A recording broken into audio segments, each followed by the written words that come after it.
إن الحمد لله نحمده ونستعينه ونستغفره ونعوذ بالله من شرور أنفسنا ومن سيئات أعمالنا من يهده الله فلا مضل له ومن يضلل فلا هادي له وأشهد أن لا إله إلا الله وحده لا شريك له وأشهد أن محمدا عبده ورسوله أما بعد فإن خير الحديث كتاب الله وخير الهدي هدي محمد صلى الله عليه وعلى آله وسلم وشر الأمور محدثاتها وكل محدثة بدعة وكل بدعة ضلالة وكل ضلالة في النار. قال الله تبارك وتعالى وما آتاكم الرسول فخذوه وما نهاكم عنه فانتهوا. وقال النبي صلى الله عليه وسلم أعطيت جوامع الكلم. قابل احترام فضیلۃ الشیخ مختار احمد مدنی حفظہ اللہ، دیگر اہل علم، میرے محترم دینی بھائیوں اور قابل احترام اور بہنوں، اللہ کے نبی صلی اللہ علیہ وسلم کے کلمات، آپ کے اقوال، آپ کی تعلیمات ایک مومن کے لیے دل کا سکون ہے، اس کے علم میں اضافے کا ذریعہ ہے، اس کے ایمان کی ترقی کا ذریعہ ہے، اس کی بصیرت کو جلا اور روشنی دینے والے کلمات ہیں۔ ایک انسان اگر قرآن کریم کا علم حاصل کرنے کے ساتھ ساتھ نبی صلی اللہ علیہ وسلم کی احادیث کو سننے، سیکھنے، سمجھنے، یاد رکھنے اور پہنچانے کا اہتمام کرے تو ایسا انسان دنیا میں ہدایت اور نبی کریم صلی اللہ علیہ وسلم کی دعا کا حقدار بن جاتا ہے۔ پچھلے دروس میں 10 حدیثیں الاربعون النوویہ، امام النووی کی جمع کی ہوئی 10 حدیثیں، 40 حدیثیں، ان میں سے 10 حدیثیں ہم نے پڑھیں اور ان میں جو معانی و مطالب ہیں اختصار کے ساتھ کچھ باتیں اس میں سے دیکھیں۔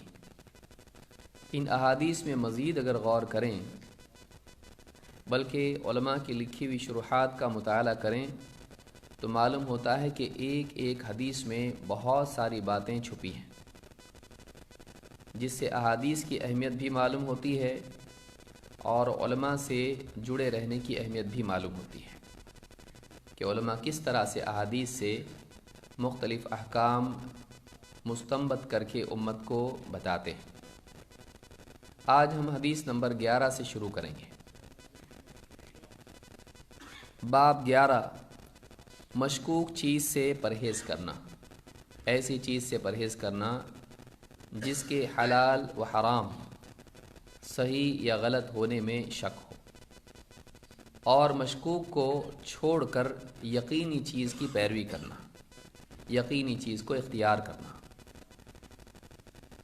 عن ابی محمد الحسن بن علی ابن ابی طالب صبط رسول اللہ صلی اللہ علیہ وسلم وریحانته رضی اللہ عنہما قال حفظت من رسول اللہ صلی اللہ علیہ وسلم دع ما یریبک الی ما لا یریبک، رواہ الترمذی والنسائی وقال الترمذی حدیث حسن صحیح۔ ابو محمد حسن ابن علی ابن ابی طالب رضی اللہ عنہما، جو رسول اکرم صلی اللہ علیہ وسلم کے نواسے ہیں اور آپ نے ان کو ریحان کہا، خوشبودار ایک پھول ہوتا ہے، آپ صلی اللہ علیہ وسلم کے محبوب نواسے،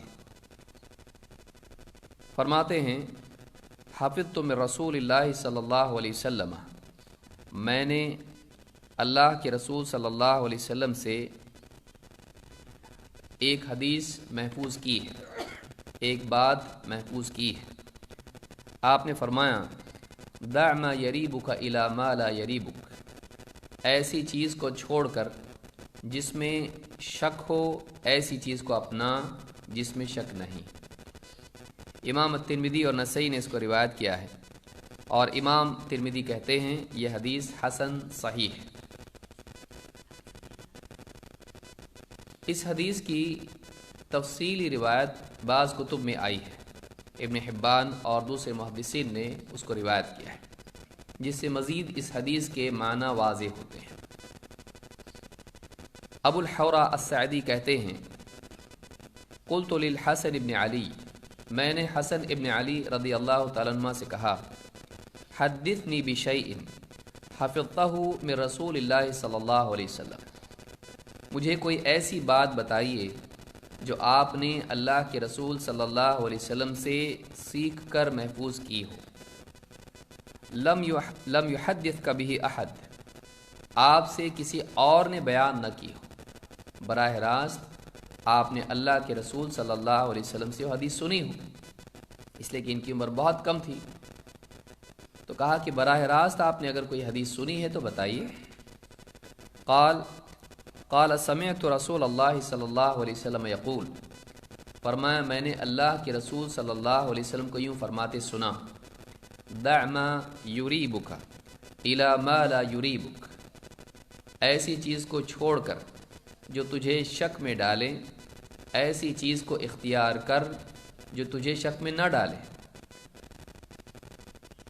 اور فرمایا الخیر طمأنینہ والشر ریبہ، اس لیے کہ خیر دل میں اطمینان پیدا کرتا ہے، اور شر دل میں شک اور ریبہ پیدا کرتا ہے۔ وَأُتِيَ النبی صلی اللہ علیہ وسلم بشیء من تمر الصدقہ، اور اللہ کے نبی صلی اللہ علیہ وسلم کے پاس صدقے کی کچھ کھجوریں لائی گئیں۔ فَأَقَدْتُ تَمْرَةً فَأَلْقَيْتُهَا فِي، میں نے ایک کھجور اٹھائی، بچپن کی ایک دم چھوٹے بچے ہیں، کہا میں نے ایک کھجور اٹھائی اور منہ میں ڈال لی صدقے کی کھجوروں میں سے۔ فَأَخَذَهَا بِلُعَابِهَا حَتَّى أَعَادَهَا فِي التَّمْرِ، آپ نے میرے منہ میں ڈال کر وہ کھجور باہر نکالی، میرا لعاب اس کے ساتھ میں آیا، میں کھا رہا تھا تو منہ میں سے اس کو نکالا اور واپس آپ نے صدقے کی کھجوروں میں اس کو واپس ڈال دیا۔ فقیل له یا رسول اللہ ما كان علیک من هذه التمرة من هذا الصبی، لوگوں نے کہا اللہ کے رسول یہ بچہ اگر یہ کھجور کھا لیتا تو کیا ہوتا، کیا مسئلہ تھا اس میں، بچہ ہی تو ہے۔ فقال انا آل محمد لا يحل لنا الصدقہ، آپ نے کہا ہم آل محمد کے لیے صدقہ حلال نہیں ہے۔ اس حدیث کو امام ابن حبان نے روایت کیا اور شیخ الالبانی نے اس کو صحیح کہا ہے۔ اس سے بات معلوم ہوتی ہے کہ اللہ کے نبی صلی اللہ علیہ وسلم اپنے گھر والوں کی کتنی نگرانی کرتے تھے، بلکہ مسند احمد کی روایت میں ہے کہ آپ نے ان کو گود میں اٹھا لیا تو آپ کو اپنے کندھے پر لعاب محسوس ہوا۔ بچہ جب کچھ کھاتا ہے تو اس کے منہ سے لعاب باہر نکلتا ہے، تو آپ کو اپنے کندھے پر گیلا پن محسوس ہوا، تو آپ نے دیکھا منہ میں کھجور ہے، آپ نے دیکھا، کہا کخ کخ نکالو باہر، اور نکال کے آپ نے واپس اس کو کھجوروں میں صدقے کی ڈال دیا۔ آپ صلی اللہ علیہ وسلم نے یہ نہیں کہا کہ اب کھا لیا ہے تو آئندہ نہ کھانا، یا بچہ ہی ہے چل جاتا ہے، مکلف نہیں ہے چل جاتا ہے کوئی مسئلہ نہیں، بلکہ آپ کے ذمے نگرانی ہے۔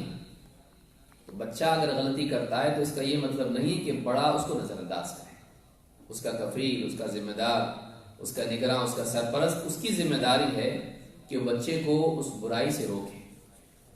تو آپ نے اس بات کا خیال رکھا کہ ہمارے گھر کے بچوں کے پیٹ میں کوئی ایسی چیز نہیں جانا چاہیے جو حرام ہے، چاہے اس کو سمجھ نہ ہو، لیکن گھر کے سرپرست کو معلوم ہے تو اس نے اس کو بچانا چاہیے۔ اس میں بچوں کی تربیت کے لیے بہت بڑا باب ہے کہ آپ نے منہ میں سے اس کو نکالا، یہ نہیں کہا کہ اب کھا لیا ہے جانے دو، آپ نے نکال کے اس کو واپس اس میں ڈال دیا اور کہا، کسی لوگوں نے آپ سے کہا اللہ کے رسول بچہ ہی تو ہے، کھا لیتا تو کیا ہو جاتا، کہا نہیں، ہم آل محمد کے لیے صدقہ حرام ہے۔ معلوم ہوا کہ حلال و حرام کے باب میں اپنے بچوں کو بھی بچانا چاہیے۔ پچھلی حدیث میں ہم نے دیکھا کہ حرام کھانے سے دعائیں قبول نہیں ہوتی ہیں، اعمال کی قبولیت رک جاتی ہے۔ اس حدیث میں معلوم ہوتا ہے کہ اللہ کے نبی صلی اللہ علیہ وسلم اپنے گھر کے بچوں کو تک نہ صرف حرام سے بلکہ مشکوک سے بھی بچاتے تھے۔ اسی لیے آپ نے اپنے بچے کو، نواسی کو تربیت دی اور آپ نے کہا دع ما یریبک الی ما لا یریبک۔ یہ روایت دونوں طرح سے روایت ہوئی ہے، یریبک یریبک، تو ان دونوں الفاظ سے روایت آئی اور دونوں صحیح ہیں۔ اس حدیث کے کیا معنی ہے؟ شیخ محمد بن صالح بن عثیمین کہتے ہیں فَكُلُّ شَيْءٍ يَلْحَقَكَ بِهِ شَكٌّ وَقَلَقٌ وَرَيْبٌ، ہر وہ چیز جس میں تم کو شک محسوس ہوتا ہے، قلق ہوتا ہے یا ریب محسوس ہوتا ہے۔ شک شروعات ہوتی ہے، ریب اس کا انتہا ہوتا ہے، علماء نے کہا۔ تو کہا کہ ہر چیز میں تم کو شک اور ریب محسوس ہو، اترکہ الی امر لا یلحقک بہ ریب، ہر چیز جس میں شک محسوس ہو چھوڑ دو، اور ایسی چیز کو اپناؤ جس میں کوئی ریب، کوئی شک نہ ہو۔ وَهَذَا مَا لَمْ يَصِلْ إِلَى حَدِّ الْوَسْوَاسِ، ہاں یہاں یہ بات بھی یاد رہے کہ کسی آدمی کو وسوسوں کی شکایت ہو تو یہ اس بارے میں نہیں ہے کہ ایک آدمی خامخواہ کی وسوسے کرنے لگے، بے وجہ شک کرنے لگے ہر چیز میں۔ فَإِنْ وَصَلَ إِلَى حَدِّ الْوَسْوَاسِ فَلَا تُلْتَفَتُ إِلَيْهِ، کہ اگر یہ چیز وسوسے کی حد تک پہنچتی ہے تو اس چیز پر دھیان نہیں دیا جائے گا۔ جیسے آدمی واقعی اس کے ہاتھ میں پانی ہے، بیوی نے پانی پینے کے لیے دیا، سوچ رہا ہے کہ کہیں نجاست تو اس میں نہیں۔ بعض لوگوں کو اس طرح سے ہوتا ہے کہ بلا وجہ ان کے دلوں میں کسی بھی چیز کے بارے میں شک پیدا ہوتا ہے۔ دھوئے ہوئے کپڑے لا کے دے دیے، اب پہننے کے بعد سوچ رہا ہے کہیں اس میں نجاست تو نہیں لگی ہے، ہو سکتا لگی ہو۔ تو بلا کسی قرینے کے ایک انسان بلا وجہ شک کرے، یہ ایک الگ چیز ہے، یہاں یہ مراد نہیں ہے۔ کسی قرینے کی بنیاد پر ایسا لگتا ہے، کوئی ظاہر علامت ایسی ہے کہ اس میں شک پیدا ہو جائے، حلت و حرمت، پاکی اور نجاست کا، صحت اور فساد کا، تو ایسی صورت میں بات آتی ہے، نہیں کہ بلا وجہ آدمی شک کرنے لگے۔ اس کی کئی مثالیں دی جا سکتی ہیں۔ اس قاعدے کے لیے یہ بہت بڑا قاعدہ ہے جس میں کئی احکام آتے ہیں۔ مثلا اللہ کے نبی صلی اللہ علیہ وسلم فرماتے ہیں اذا سہا احدکم فی صلاتہ، جب تم میں سے کسی کو نماز میں سہو ہو جائے، رکعتیں بھول جائے، فلم یدری واحدۃ صلی او اثنتین، اس کے سمجھ میں نہیں آ رہا ہے، اس کو یاد نہیں آ رہا ہے کہ اس نے ایک رکعت پڑھی ہے یا دو رکعت میں، اس کو شبہ ہو گیا کہ کتنی پڑھی ہے، یاد نہیں آ رہا، فلیبنی علی واحدۃ، اس کو چاہیے کہ وہ ایک پر اپنی نماز کی بنا رکھے۔ ایک پڑھی ہے یا دو، تو شک کس میں ہوا، ایک میں یا دو میں؟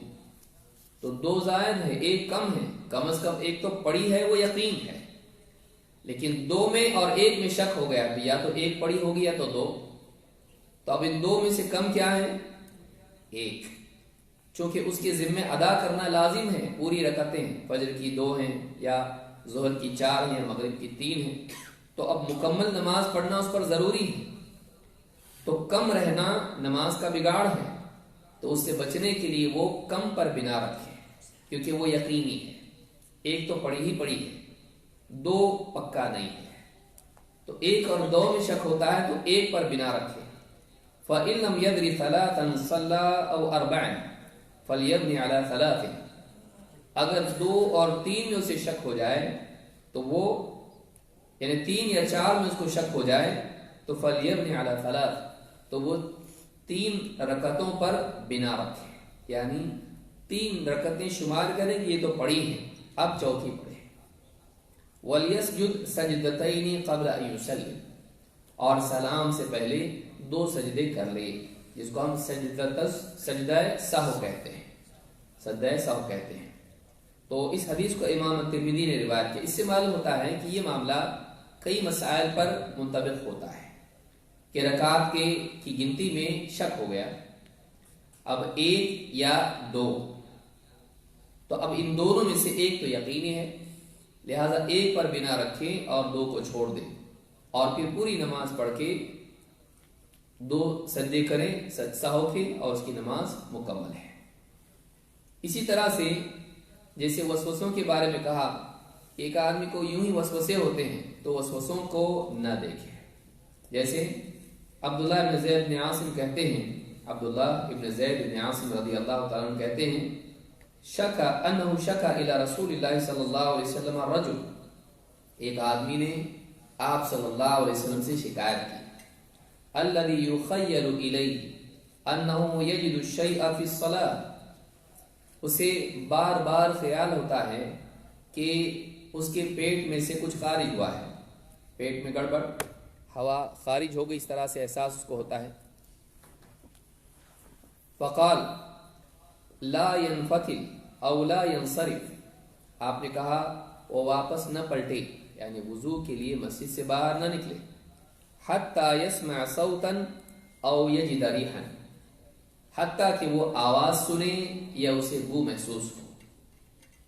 ایک آدمی اس کو بار بار شک ہوتا ہے میری ہوا نکل گئی، وضو شاید ٹوٹ گیا، نماز بھی خراب، تو بار بار اگر کسی کو ایسا محسوس ہوتا ہے تو واقعی شک کی بیماری اگر کسی کو ہے، جس کو وسوسے آنا کہتے ہیں، تو بعض لوگوں کو ہوتا ہے، مثلا وضو کر رہے ہیں، اب ہاتھ میں نے دھویا کہ نہیں دھویا، ٹھیک سے دھویا کہ نہیں دھویا، کہیں سوکھا تو نہیں رہ گیا۔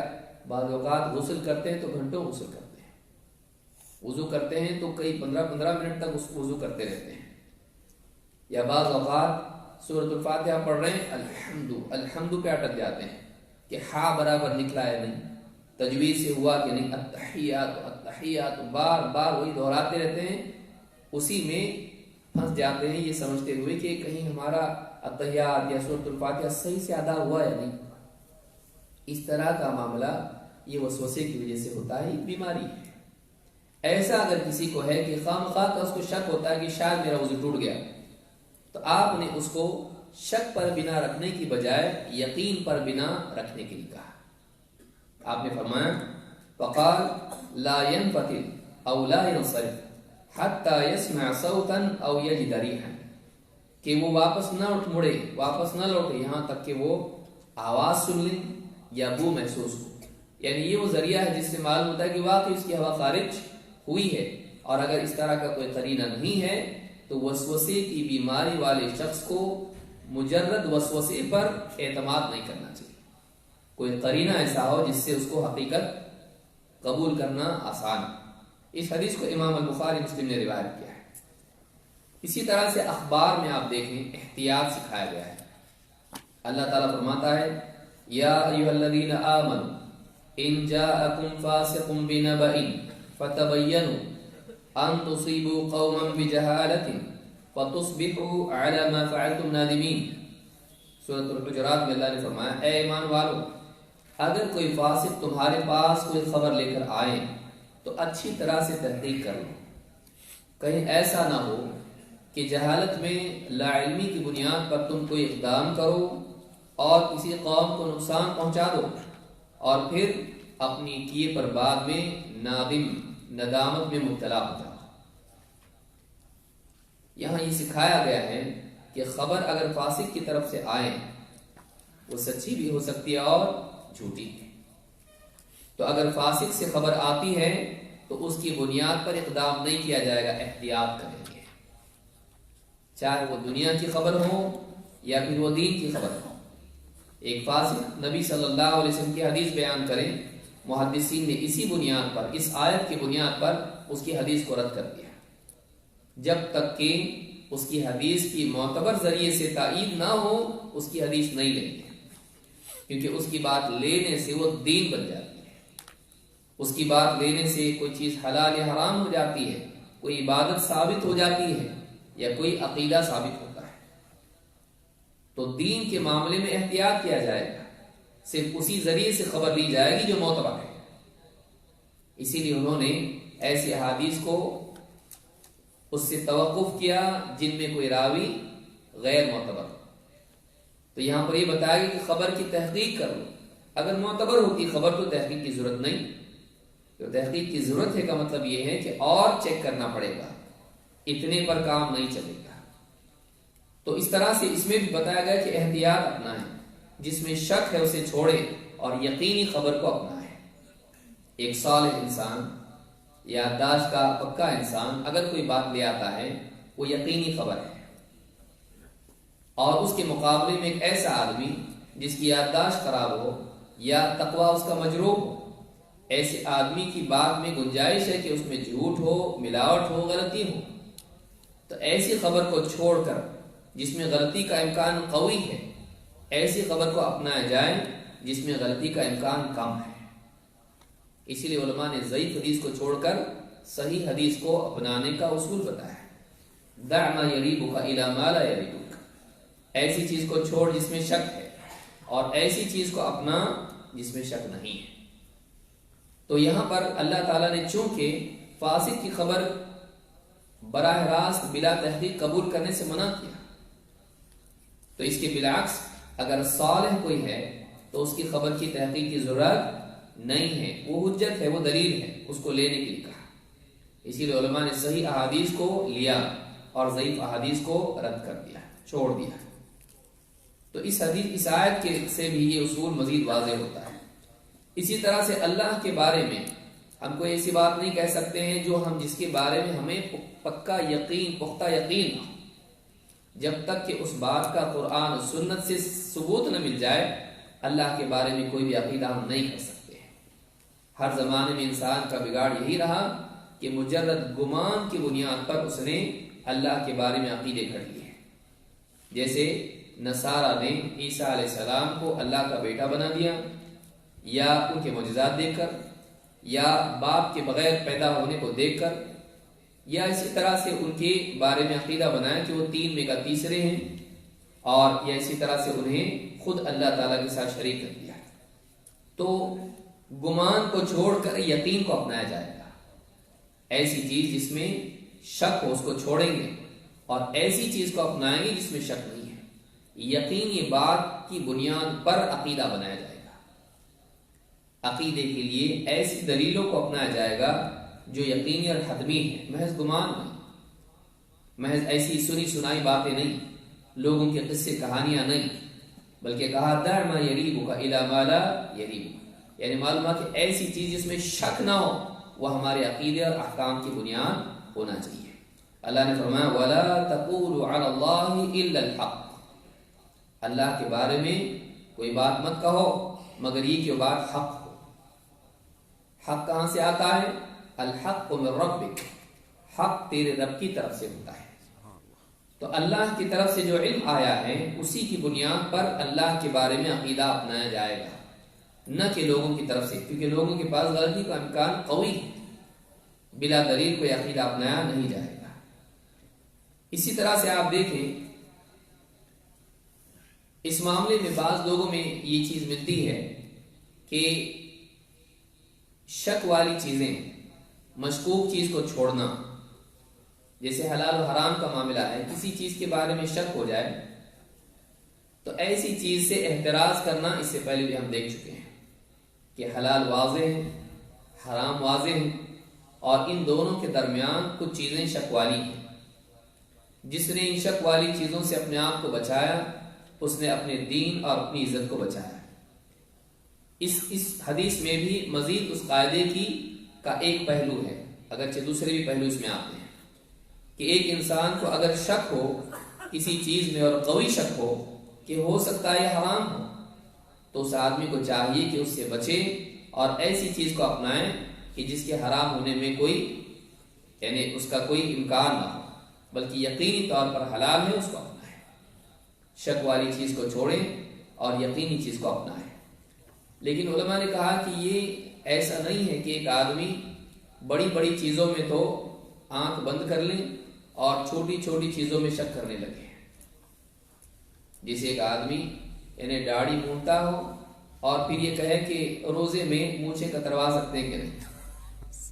تو بعض لوگوں کا مزاج ہوتا ہے کہ بعض بڑی بڑی چیزوں کو وہ نظر انداز کر دیتے ہیں اور چھوٹی چیزوں کے بارے میں شک کرتے ہیں کہ اس سے عبادات خراب ہوں گی شاید، کہ وہ آدمی بہت ساری چیزوں کا یعنی اپنے پاجامہ تو ٹخنوں سے نیچے چھوڑ دے نماز میں، لیکن یہ پوچھے کہ بغیر ٹوپی کی نماز ہوتی کہ نہیں۔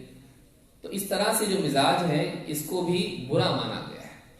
یہ احتیاط اسی کے لیے جو بقیہ دین میں واقعی پابند ہو، لیکن وہ چھوڑ کر اگر اس طرح سے وہ اپناتا ہے، خام خواہ کی شک پیدا کر کے بہت متقی اپنے آپ کو بتاتا ہے اور بڑے بڑے محرمات کا ارتکاب کر رہا ہے، تو یہ مذموم ہے، یہ بری چیز ہے۔ اس کو چاہیے کہ وہ محرمات کے بارے میں پہلے صحیح بنے، نہ یہ کہ باریکیوں میں جا کر مشکوک چیزوں کے بارے میں گفتگو کرے۔ ابن ابی نعم کہتے ہیں کنت شاہدا لابن عمر، میں ابن عمر کے پاس موجود تھا، وسأله رجل عن دم البعوض، کسی نے ان سے مچھر کے خون کے بارے میں پوچھا، کیا ہے وہ مچھر مارنا حج میں صحیح ہے نہیں ہے، یا اس کا خون لگ جائے تو کیا ہے اس کا حکم؟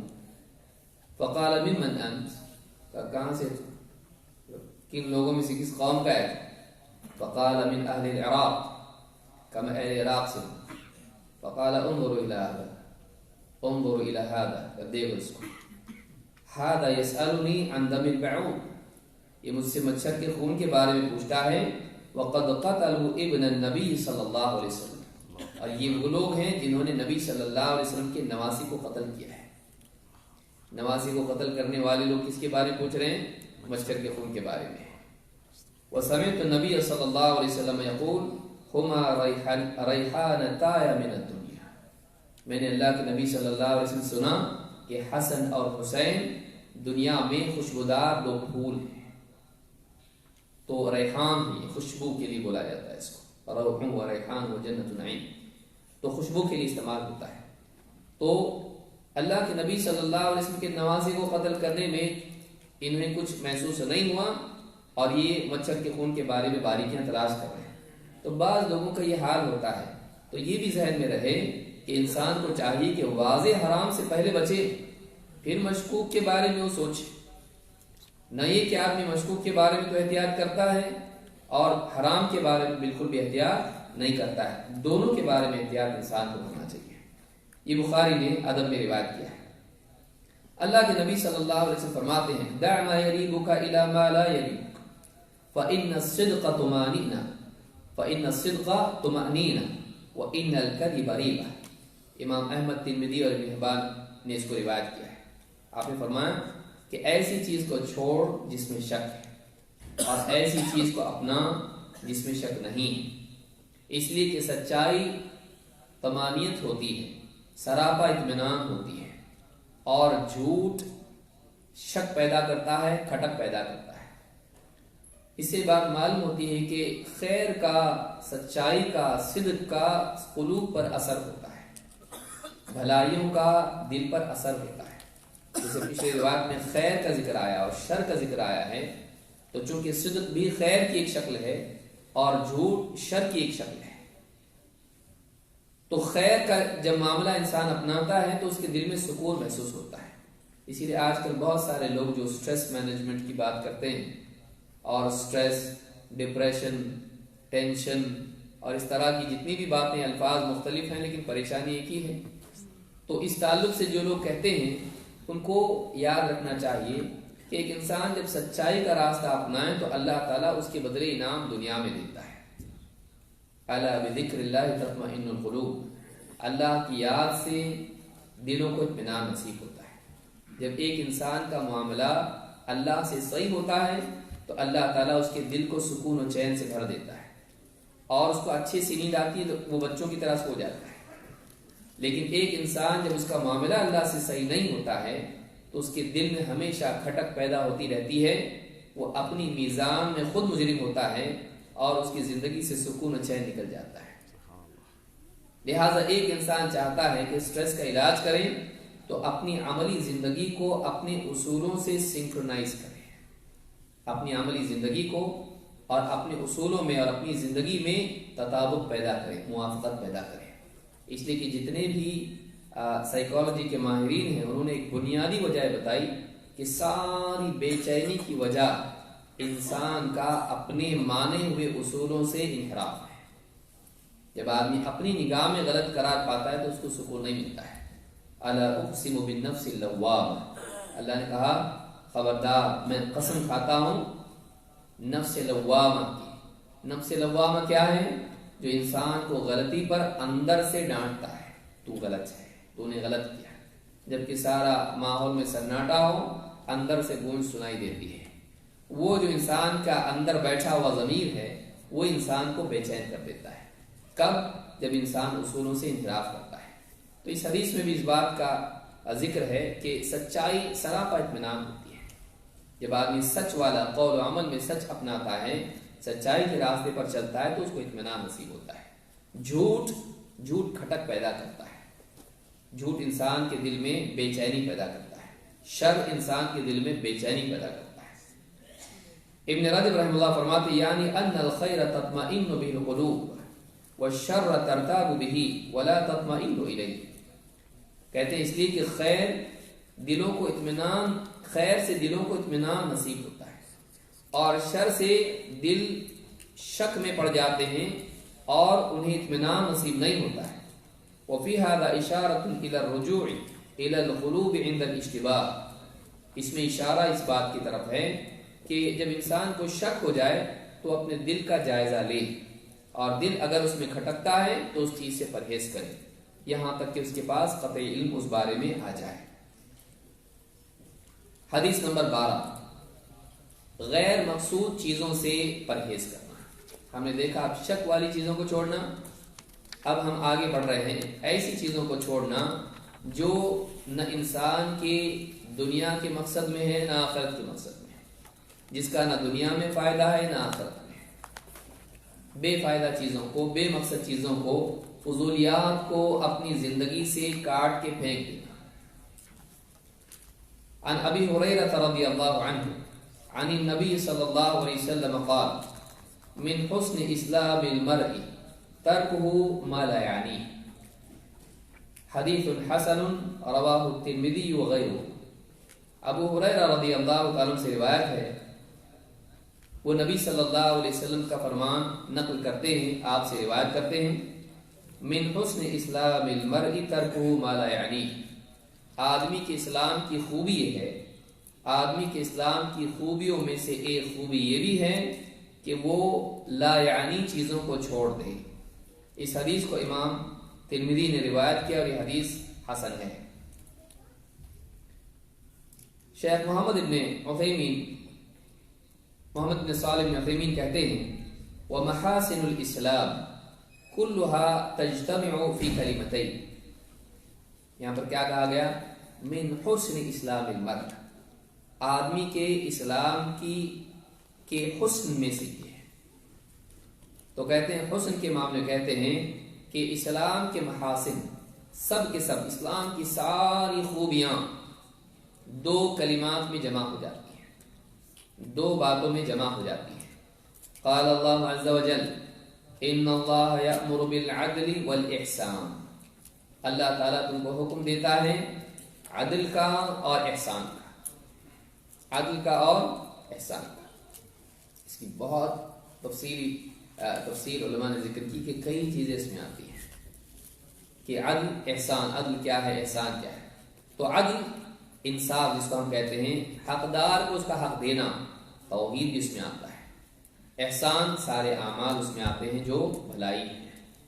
اسی طرح سے عدل میں یعنی فرائض ہیں، احسان میں فرائض کے علاوہ نوافل بھی آتے ہیں، اور بھی تفاصیل علماء نے اس کی ذکر کی ہیں۔ تو عدل اور احسان سلوک کے اعتبار سے بھی ہے کہ حقدار کو اس کا حق دیا جائے، بلکہ اس کے ساتھ احسان کا سلوک کیا جائے جو اس سے زائد ہے۔ سلوک کی 3 قسمیں ہیں، ظلم، عدل اور احسان۔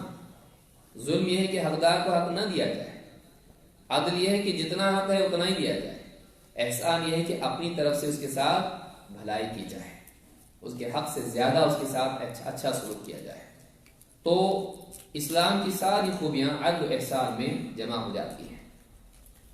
اسلام ایسا دین ہے جو عدل کی تعلیم دیتا ہے، حقداروں کے حق ان کو دو، اللہ کا حق اللہ کو دو اور مخلوق کا حق مخلوق کو دو، اپنے جسم کا حق اس کو بھی نبھاؤ، بیوی بچے سارے لوگوں کے حقوق ادا کرو، پڑوسی رشتہ دار سارے لوگوں کے ساتھ عدل کا معاملہ کرو، چاہے وہ جائیداد کا معاملہ ہو یا سلوک کا معاملہ ہو، حتیٰ کہ بیٹا اور بیٹی دونوں میں سلوک میں مساوات ہونا چاہیے۔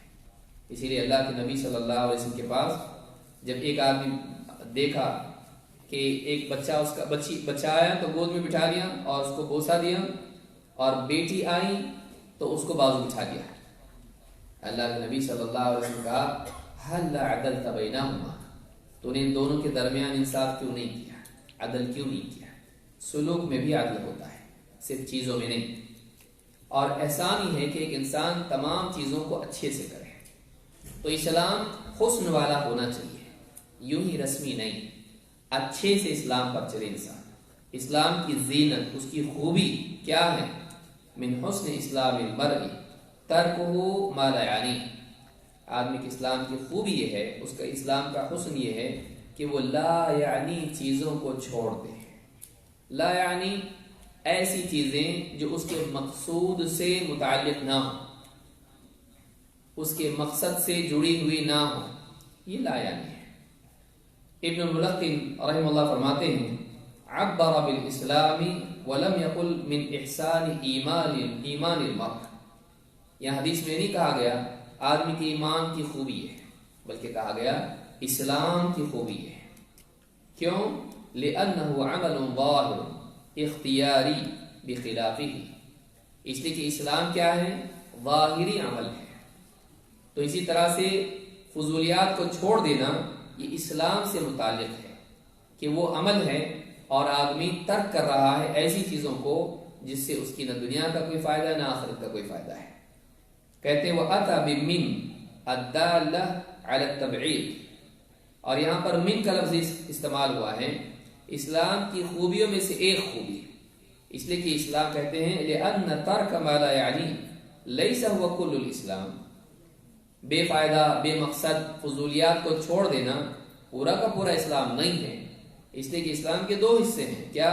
فَإِذَا فَعْلَ مَا يَعْنِيهِ وَتَرَكَ مَا لَا يَعْنِيهِ فَقَدْ كَمُلَ حُسْنُ اسلامہ۔ اسلام کے دو حصے ہیں، فرما برداری کے دو حصے ہیں، ایک تو وہ کرنے کے کاموں کو کرنا، مقصد کے مطابق عمل کرنا، اور دوسرا حصہ ہے بے مقصد چیزوں کو چھوڑ دینا۔ تو یہ نہیں کہ بے مقصد چیزوں کو چھوڑ دیا تو بس ختم، اسلام کامل ہو گیا، نہیں، بلکہ یہ آدھا دین ہوا، آدھا کام ہوا کہ ایک آدمی فضولیات کو چھوڑ دے، لیکن فضولیات کو چھوڑنے کے ساتھ ساتھ مقصود کو پورا کرنا پڑے گا، کرنے کے کام کو کرنا اور بے فائدہ چیزوں کو چھوڑنا، ان دونوں چیزوں کو جمع کریں گے تب جا کر اسلام کامل ہوتا ہے۔ اسی لیے من کا لفظ آیا، یہ نہیں کہ پورا کا پورا اسلام یہ کہ فضولیات کو چھوڑ دیں، مراد کو کریں اور منہیات کو چھوڑیں، بلکہ منع کی ہوئی چیزوں سے بڑھ کے ایسی چیزوں کو چھوڑیں جو اس کے مقصد میں مددگار نہ ہو، اس کے مقصد میں مددگار نہ ہو۔ حسن بصری رحم اللہ فرماتے ہیں من علامت اعراض اللہ عن العبد ان یجعل شغلہ فیما لا یعنی، بندے سے اللہ تعالیٰ کے اعراض کی علامات میں سے کہ اللہ تعالیٰ اس کو ایسی چیز میں مشغول کر دے کہ جو بے مقصد چیزیں ہوں، جس کا کوئی فائدہ نہیں، فضولیات میں آدمی مشغول ہو جائے۔ ایک آدمی اپنے وقت کو، اپنی صلاحیتوں کو فضول چیزوں میں لگا رہا ہے، یہ اس بات کی علامت ہے کہ اللہ تعالیٰ اس بندے سے اعراض کرتا ہے۔ اپنی زبان کو، اپنی نگاہ کو، اپنے کانوں کو، اپنے اوقات کو، اپنے دل کو فضولیات میں ایک انسان مشغول کرے، اس بات کی علامت ہے کہ اس لائق نہیں کہ اس کا دل، اس کی زبان اللہ کے ساتھ مشغول ہو، یہ اللہ کے اعراض کی علامت ہے۔ تو یہ بات حسن بصری رحمۃ اللہ علیہ فرماتے ہیں۔ فضولیات سے اعراض ایمان والوں کی علامات میں سے اللہ تعالیٰ فرماتا ہے والذین هم عن اللغو معرضون، اللہ کے نیک بندے کون؟ شروع کہاں سے ہوا؟ قد افلح المؤمنون، کامیاب ہو گئے ایمان والے، ان کی کامیابی اتنی یقینی ہے کہ اس کو ماضی کے ساتھ بیان کیا، کامیاب ہو گیا کامیاب۔ کون؟ ایمان والے۔ ان کی کئی صفات بیان کی، ان میں سے ایک صفت کیا بیان کی؟ والذین هم عن اللغو معرضون، یہ لغو چیزوں سے کیا کرتے ہیں؟ اعراض کرتے ہیں۔ اعراض کرنا، اوائڈ کرنا، ایسی چیزوں کو اوائڈ کرتے ہیں جو فضول ہیں، لغو ہیں، کوئی معنی نہیں اس کا، نہ اس کی آخرت سے وہ چیز جڑی ہوئی ہے، نہ دنیا سے، بےہودہ چیزیں ہیں، شرکیات، ناچ گانے اور ایسی چیزیں جتنی بھی ہیں جن کا نہ دنیا میں فائدہ ہے نہ آخرت میں، ایسی چیزیں ساری فضول ہیں، ان سے اعراض کرتے ہیں۔ ایک آدمی کو چاہیے، آج دیکھیے کتنے لوگ ہیں ان کے اوقات موبائل فون کے ساتھ مربوط ہیں۔ آپ نے کبھی دیکھا ہے ایسے آدمی کو کہ اس نے ایک غلام خریدا لیکن غلام اس کا مالک بن گیا؟ اپنے پیسے سے اس نے خریدا، لیکن جس کو اس نے خریدا وہ خریدی ہوئی چیز اس کی مالک بن گئی، کہ صبح شام اس کا دیدار کرتا ہے، بلکہ ہر وقت اسی کی فکر میں لگا رہتا ہے، جیسے ہی وہ آواز دیتا ہے فوراً اس کی طرف متوجہ ہو جاتا ہے، لبیک، نوٹیفیکیشن، اور اس کو چین نہیں آتا ہے جب تک کہ اس سے رابطہ قائم نہ کرے، جب تک کہ دیکھے رہے، یہاں تک کہ اس کی عبادات برباد ہو جائیں، یہاں تک کہ اس کا بیوی بچوں سے تعلق خراب ہو جائے، یہاں تک کہ اس کے علمی معاملات ہوں یا دوسرے دنیاوی معاملات ہوں۔ آدمی بیٹھا آفس میں کام وام چھوڑ کے لگا ہوا ہے اس کے اندر، فضولیات، کچھ کام کی چیز نہیں، کوئی بھی واقعی فائدہ دیکھا جائے تو نہیں ہے۔ آپ دیکھیے، فرض کر لیجیے آپ ایک سال سے تو کم سے کم آپ واٹس ایپ چیک کر رہے ہوں گے، فیس بک چیک کر رہے ہوں گے، کتنی ترقی ان میں ہوئی، آپ کچھ سوچ سکتے ہیں، یاد کر سکتے ہیں کہ میں واٹس ایپ سے اتنا کچھ سیکھا ہوں؟ کوئی واقعی قابل ذکر چیز آپ بتا سکتے ہیں؟ سوچئے کتنا حصہ ہے جو واقعی ہمارے علم کا حصہ بنا اس سے، الا ماشاء اللہ۔ ایک کے بعد ایک فضول چیزیں آدمی دیکھتا رہتا ہے، لوگوں کی بھیجی ہوئی۔ مومن ایسا نہیں ہوتا ہے، مومن اپنے وقت کو بہت صحیح استعمال کرتا ہے۔ قیامت کے دن لوگ اپنے وقت کے بارے میں زندگی کا مطالبہ اللہ سے کریں گے، وہاں وقت مانگیں گے، کیا کہیں گے؟ جہنم میں جانے والے، وَهُمْ يَصْطَرِخُونَ فِيهَا، وہ جہنم میں چیخیں گے، چلائیں گے، رَبَّنَا أَخْرِجْنَا نَعْمَلْ صَالِحًا غَيْرَ الَّذِي كُنَّا نَعْمَلُ، اے اللہ اس جہنم سے ہم کو نکال دے، ہم نیک اعمال کر کے آتے ہیں جو اب تک ہم نہیں کیے، ہمارے نیک اعمال ہم کرنے چاہیے تھے لیکن نہیں کر پائے، غیر الذی کنا نعمل، ان اعمال کی بجائے جو ہم کرتے رہے ہم نیک اعمال کر کے آئیں گے۔ اولم نعمرکم ما یتذکر فیہ من تذکر، اللہ کی طرف سے جواب ملے گا، کیا ہم نے تم کو اتنی عمر نہیں دی تھی کہ کوئی آدمی نصیحت لینا چاہے تو نصیحت لے لے؟ معلومات کی عمر خود ایک نصیحت ہے، بچپن، جوانی، بڑھاپا، یہ تغیر اور تبدل اور ضعف سے قوت اور قوت سے ضعف انسان کے لیے خود ایک متنبع ہے، اس کو خود ایک یعنی نصیحت کرنے والا، اس کے لیے تنبیہ کرنے والا ہے۔ تو آپ دیکھیے انسان وقت کے ایک کے بعد ایک دن اس کا گزر رہا ہے، سال سال گزر رہے ہیں لیکن ہوش میں نہیں آتا ہے۔ اولم نعمرکم ما یتذکر فیہ من تذکر، کیا ہم نے تم کو اتنا وقت نہیں دیا تھا، اتنی عمر نہیں دی تھی کہ جس میں ہوش میں آنے والا اگر چاہے تو ہوش میں آ جائے، نصیحت لینے والا نصیحت لے لیں۔ وجاءکم النذیر، بلکہ تمہارے پاس صاف صریح خبردار کرنے والی بھی آئے، انبیاء آئے، دعات آئے، نصیحت کرنے والے افراد اور اشخاص تمہارے پاس آئے۔ فذوقوا فما للظالمین من نصیر، تو اب چکھو ظالموں کا کوئی مددگار نہیں، تم نے اپنے اوپر ظلم کیا ہے، اب تمہارا کوئی مددگار نہیں ہے۔ تو ایک انسان قیامت کے دن جب اللہ سے زندگی مانگے گا، عمل کا موقع مانگے گا، کہا جائے گا تم کو بہت زندگی ملی تھی لیکن تم غفلت میں پڑے رہے۔ ہم اپنے اوپر غور کریں، کیا ہم بھی اس غفلت میں پڑے ہوئے ہیں یا ہم بیدار ہیں؟ اپنے اوقات کا صحیح استعمال کریں۔ فضولیات میں اس کو ضائع نہ کریں. ایک لنک سے دوسری لنک، دوسری سے تیسری، ایک سجیشن یوٹیوب کا، ایک سجیشن فیس بک کا، ایک کے بعد ایک آدمی 1 گھنٹہ یوں نکل جاتا ہے. پھر اس سے پوچھا جائے تلاوت آپ کیوں نہیں کرتے؟ وقت نہیں ہے. دینی مجالس میں آپ کیوں نہیں آتے؟ ایسا بزی ہے کہ سمجھ میں نہیں آ رہا کیا کروں. آدمی وقت آپ دیکھیے، فقیر ہو یا امیر ہو، ملک کا پریزیڈنٹ ہو یا اس ملک کا چپراسی ہو یا فقیر ہو، سب کو اللہ 24 گھنٹے دیتا ہے. لیکن آدمی استعمال اس کو صحیح کرتا ہے یا غلط کرتا ہے. کوئی آدمی کہ وقت نہیں ہے، وقت نہیں ہے، واقعی دیکھا جائے تو ایسا نہیں ہوتا ہے. آپ کی پرائرٹیز الگ ہیں. آپ نے کن چیزوں کو مقدم رکھا ہے، اس کی وجہ سے آپ کو بقیہ چیزوں کے لیے وقت نہیں ملتا ہے. ورنہ وقت تو سب کے پاس ہے. تو عبادات کے لیے وقت نہیں، قرآن کے لیے وقت نہیں، دینی کتابیں پڑھنے کے لیے وقت نہیں، دینی مجالس میں آنے کے لیے وقت نہیں، اور آدمی فضولیات میں گھنٹے گھنٹے ضائع کر رہا ہے. اپنی زندگی سے وہ کلٹر، وہ کچرا آپ نکال دیں جو آپ کی زندگی کو بدبودار کر رہا ہے، آپ کے ذہن کو خراب کر رہا ہے. آدمی بالکل اس کی آنکھیں، اس کے کان، اس کا دل فضولیات سے پاک رہے، اس کے دل میں نور پیدا ہوتا ہے. اپنے آپ کو بالکل کٹ کرے بے فائدہ چیزوں سے. اللہ نے کیا فرمایا؟ والذین هم عن اللغو معرضون، لغویات سے اعراض کرتے ہیں، اوائڈ کرتے ہیں. اور بڑے بڑے سی ای او کو آپ دیکھیے، ان کے پاس یہ سب فضولیات نہیں ہوں، ان کے پاس کام ہے. اس لیے کسی نے کہا کہ پوچھا اس سے کسی نے، بھائی آپ کے پاس واٹس ایپ ہے؟ کہا نہیں. فیس بک ہے؟ نہیں. انسٹاگرام ہے؟ نہیں. ٹک ٹاک ہے؟ فلاں چیز ہے؟ ایک کے بعد ایک پوچھا، کہا نہیں. تو کیا ہے آپ کے پاس؟ کہا میرے پاس کام ہے. میرے پاس کیا ہے؟ کام ہے میرے پاس. تو ایک آدمی یہ نہیں کہ منع ہے، وہ حرام ہے ایک دم ہی، آپ یعنی موبائل پھینک دے کھڑکی سے اپنی، یہ بھی مطلوب نہیں ہے. لیکن یہ کہ آدمی اس میں کچھ تو حد بندی کرے. وہ اس حد تک نہ پہنچ جائے جنون کہ ایک انسان جو ہے یعنی نماز میں اگر نوٹیفیکیشن آئے تو پوری نماز خراب ہو جائے اس کی. کس کا ہے؟ کس کا آیا ہے؟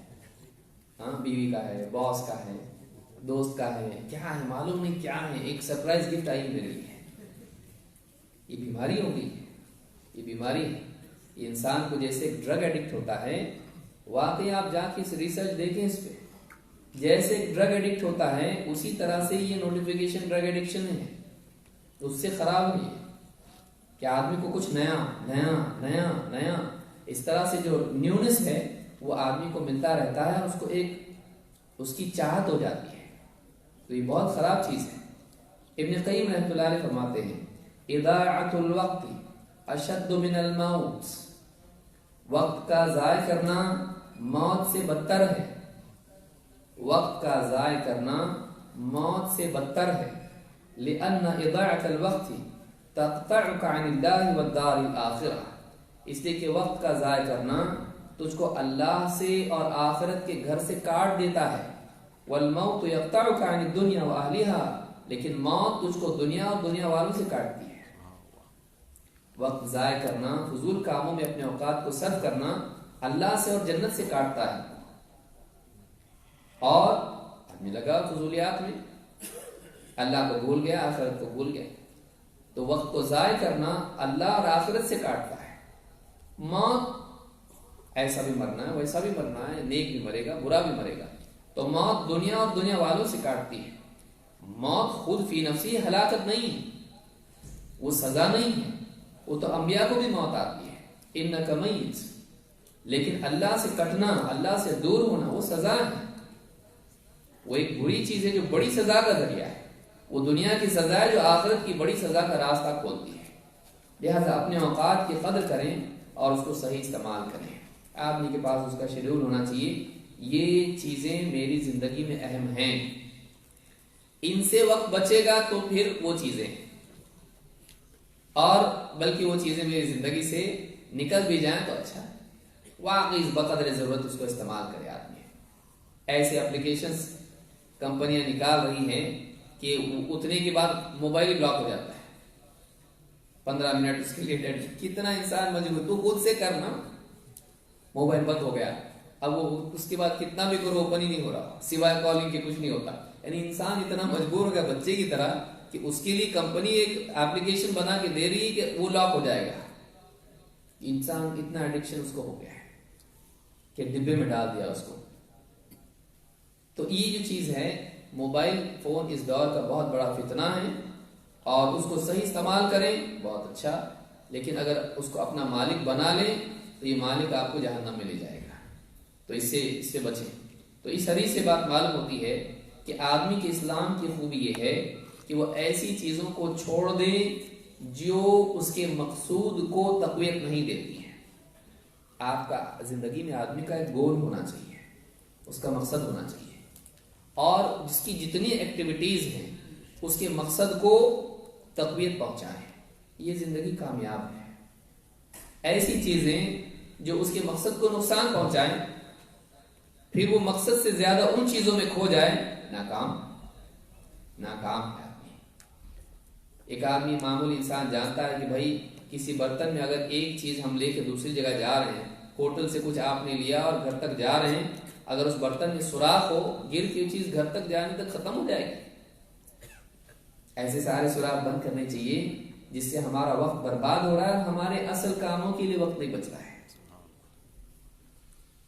اصل جو آخرت کی کامیابی ہے، اللہ سے تعلق ہے، گھر والوں کے حقوق ہے، زندگی کے مقاصد ہیں، تو اس کے لیے وقت نکالنا چاہیے. تو فضولیات آپ ختم کر دیجیے، اپنے آپ وقت ملتا آپ کو. ریموو دا کلٹر، تو آپ کو وقت برابر ملے گا. حدیث نمبر 13، دوسروں سے سلوک کا پیمانہ.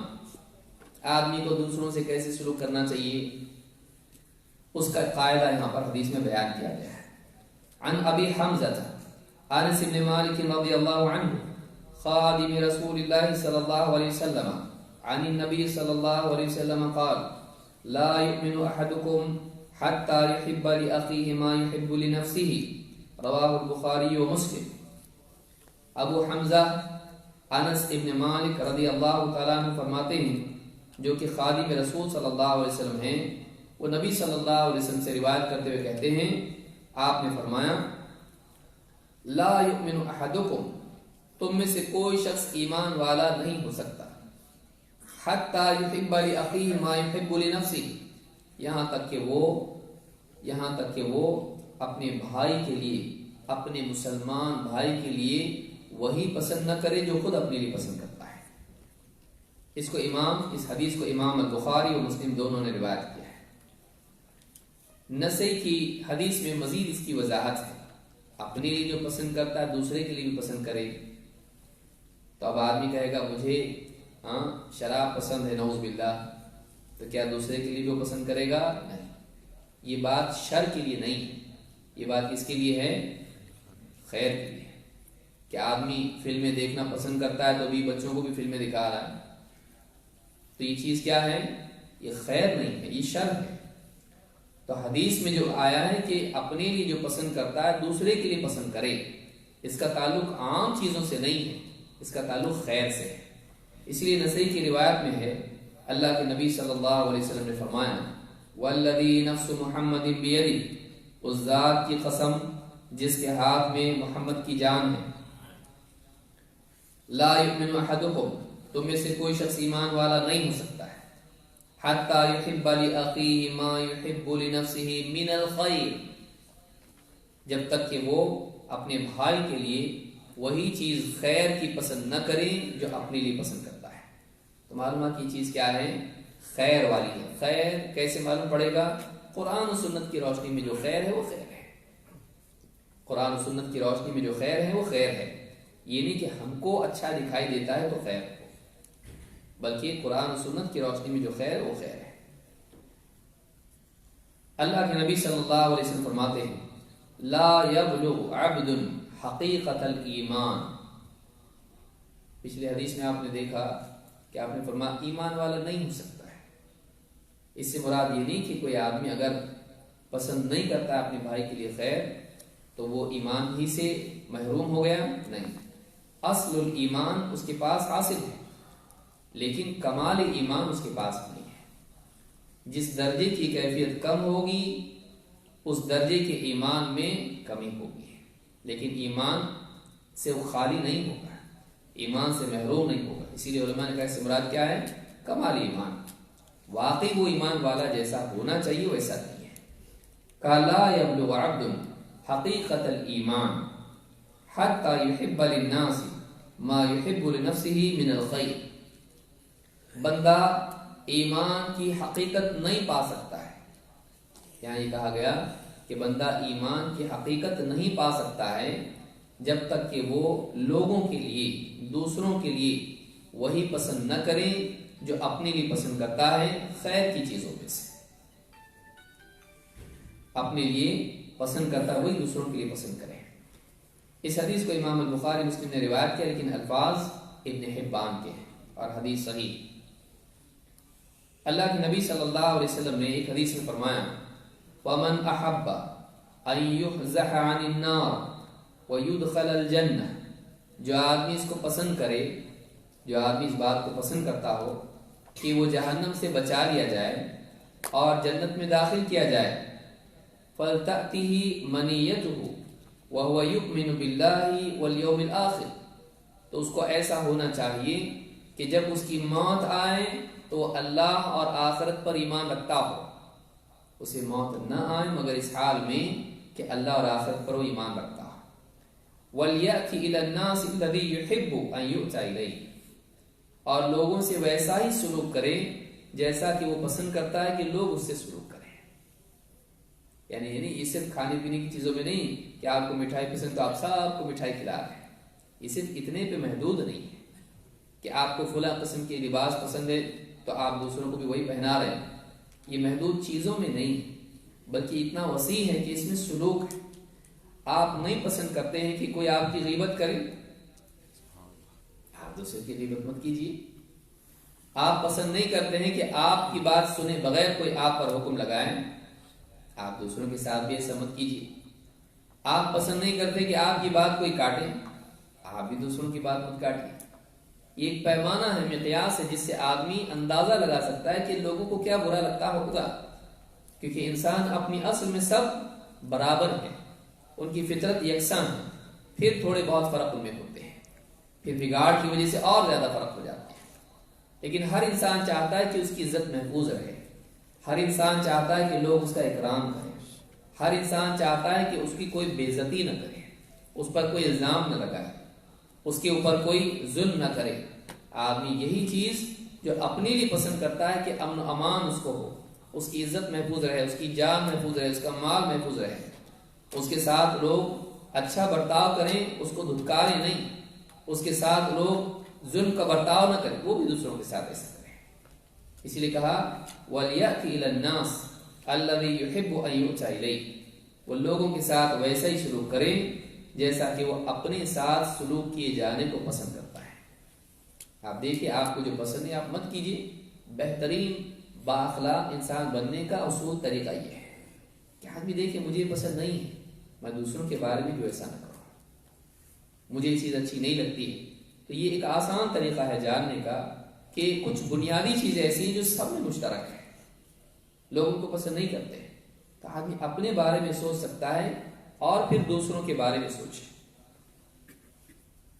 تو یہ بہت ہی آسان طریقہ ہے بااخلاق بننے کا۔ اس حدیث کو امام مسلم نے روایت کیا ہے۔ ابن الملقن رحمہ اللہ فرماتے ہیں معنی الحدیث لا یؤمن الایمان التام، ایمان نہیں لایا کامل ایمان، یعنی کہ ایمان ہی نہیں لایا، وہ مسلمان ہی نہیں، اسلام سے باہر ہو گیا، نہیں، بلکہ کامل ایمان نہیں لایا وہ انسان۔ کہتے وَإِلَّا فَأَصْلُ الْإِيمَانِ حاصل، ورنہ بات یہ ہے کہ اصل ایمان تو ہے اس کے پاس۔ اس لیے اخی جب کہا تو بھائی اس کا، تو مسلمان تو یہ ہے، وہ بھی مسلمان، یہ بھی مسلمان، اسلامی قوت باقی۔ پھر کہا جا رہا ہے کہ ایمان والا نہیں، تو کمال ایمان کی بات ہو رہی ہے، اصل ایمان کی نہیں۔ وَإِن لَمْ يَكُنْ بِهَذِهِ الصِّفَةِ، اگر اس کے اندر یہ صفت نہ بھی ہو تو اصل ایمان اس کے پاس ہے۔ وَالْمُرَادُ يُحِبُّ لِأَخِيهِ مِنَ الْخَيْرِ كَمَا سَلَفَ وَلَيْسَ ذَلِكَ صَعْبًا، کہتے ہیں مراد یہ ہے کہ خیر کی چیزیں جو اپنے لیے پسند کرتا ہے دوسرے کے لیے بھی پسند کرے، اور کہتے ہیں وَلَيْسَ ذَلِكَ صَعْبًا، یہ بہت مشکل چیز نہیں ہے۔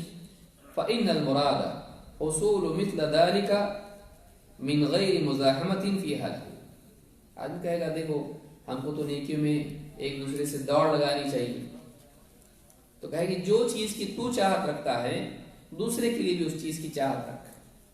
تو چاہتا ہے کہ تیرے پاس دین کا علم ہو، اس کے لیے بھی تمنا کر، اس کے لیے بھی چاہت کر، دوسروں کے لیے خیر خواہی کر کے ان کے پاس بھی دین کا علم. تو چاہتا ہے کہ دیندار بنے، تقوی شعار بنے، ان کے لیے بھی اس چیز کی چاہت کر.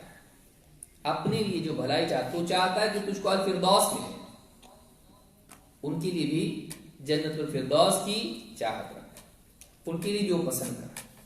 تو اس طرح سے جو چیز جو اپنے لیے چاہتا ہے دوسروں کے لیے بھی اس بات کو پسند ہے.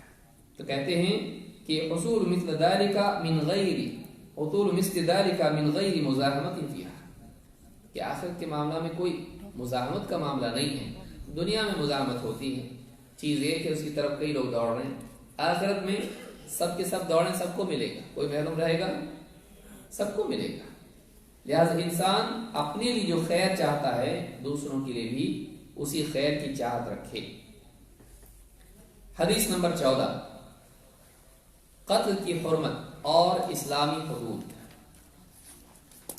عن عبداللہ بن مسعود رضی اللہ عنہ قال قال رسول اللہ صلی اللہ علیہ وسلم لا يحل دم امرئ مسلم الا باحدى ثلاث الثيب الزاني والنفس بالنفس والتارك لدينه المفارق للجماعة رواہ البخاری و مسلم.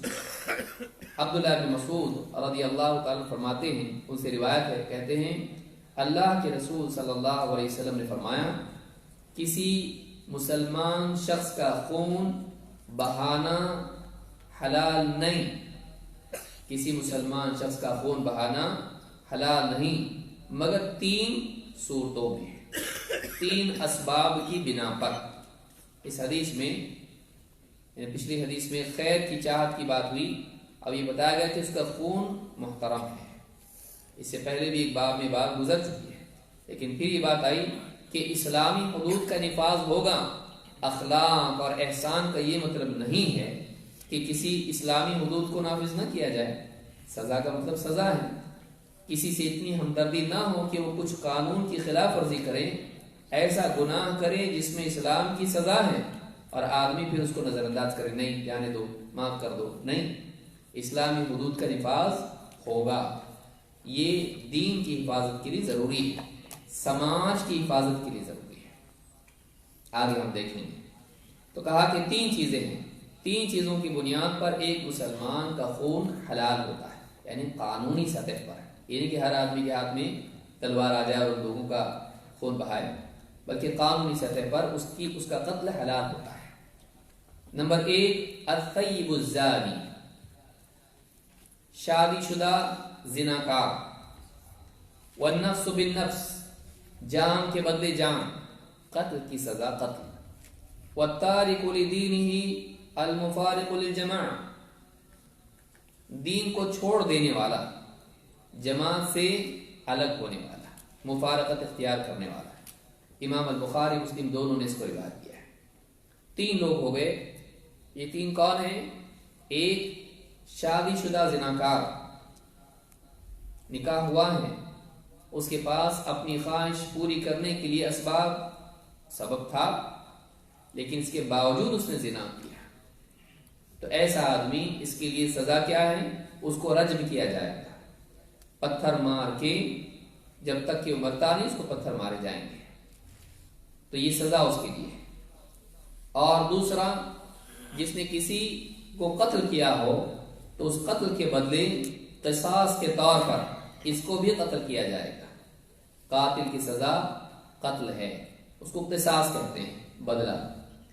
3، ایک آدمی مرتد ہو جائے، اسلام سے نکل جائے، ایسا کام کرے جانتے بوجھتے جس سے آدمی اسلام سے نکلتا ہے، اللہ کی شان میں گستاخی کر دیں، رسول صلی اللہ علیہ وسلم کی شان میں گستاخی کر دیں، قرآن کا انکار کریں، حدیث کا انکار کر دیں، یا اسلام کا مذاق اڑائیں، یا شرکیہ اعمال کریں، کفریہ اعمال کریں، استہزاء کریں، دین کا مذاق اڑائیں، ایسا آدمی اسلام سے نکل جاتا ہے.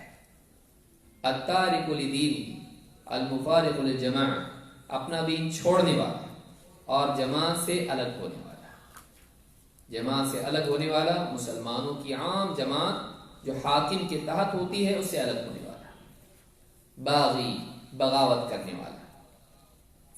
ابن الملقن رحمہ اللہ فرماتے ہیں المقصود بهذا الحدیث بیان عظمت الدماء، اس حدیث کا مقصود یہ ہے کہ انسانی خون کی حرمت، اس کی اہمیت کو، عظمت کو بتایا جائے کہ انسان کا خون کتنا اہم ہے، یوں ہی بہایا نہیں جائے گا، بس اسلامی قانون کے تحت کچھ گناہوں کی سزا میں بہا جائے گا۔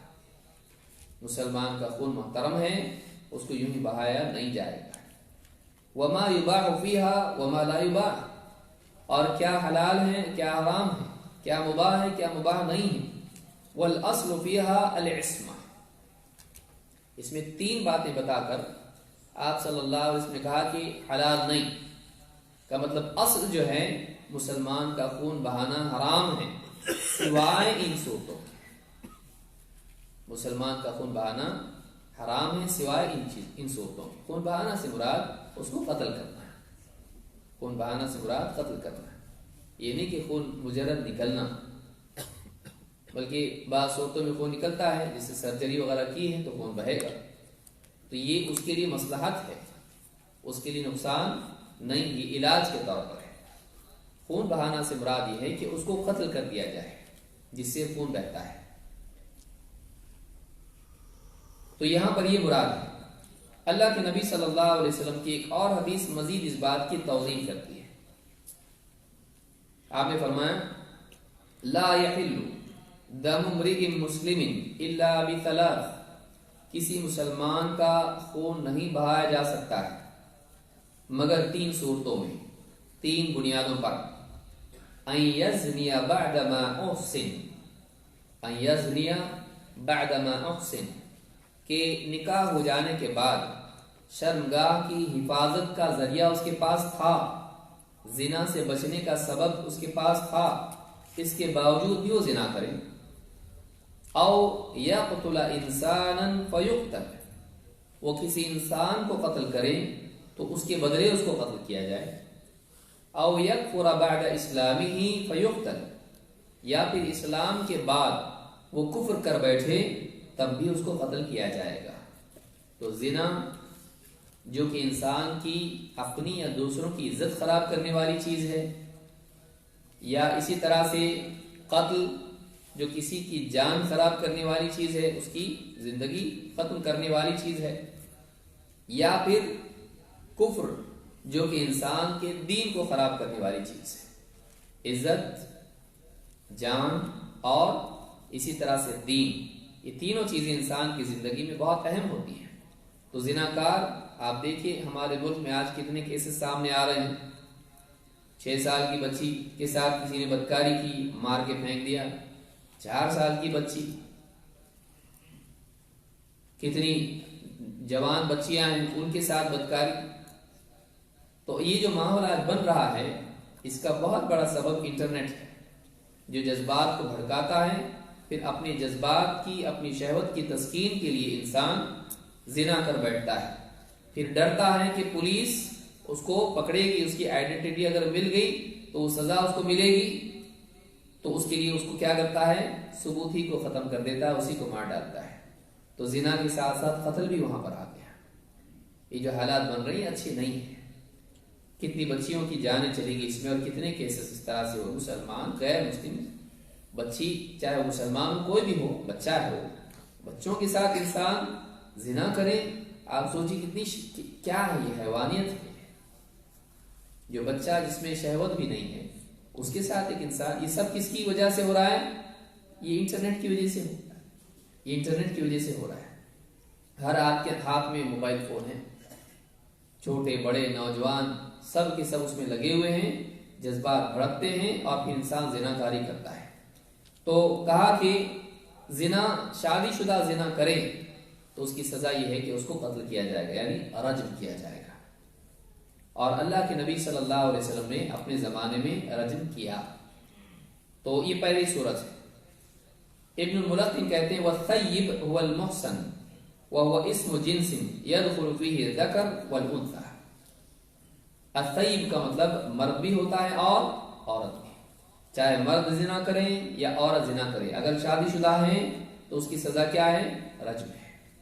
وقام الاجماع على ان حده بالرجم، اور مسلمانوں کا اس پر اجماع ہے، مسلمانوں کا اس پر اجماع ہے کہ شادی شدہ زانی یا زانیہ کی سزا رجم سے قتل ہے، پتھر مار کے اس کو قتل کیا جائے گا۔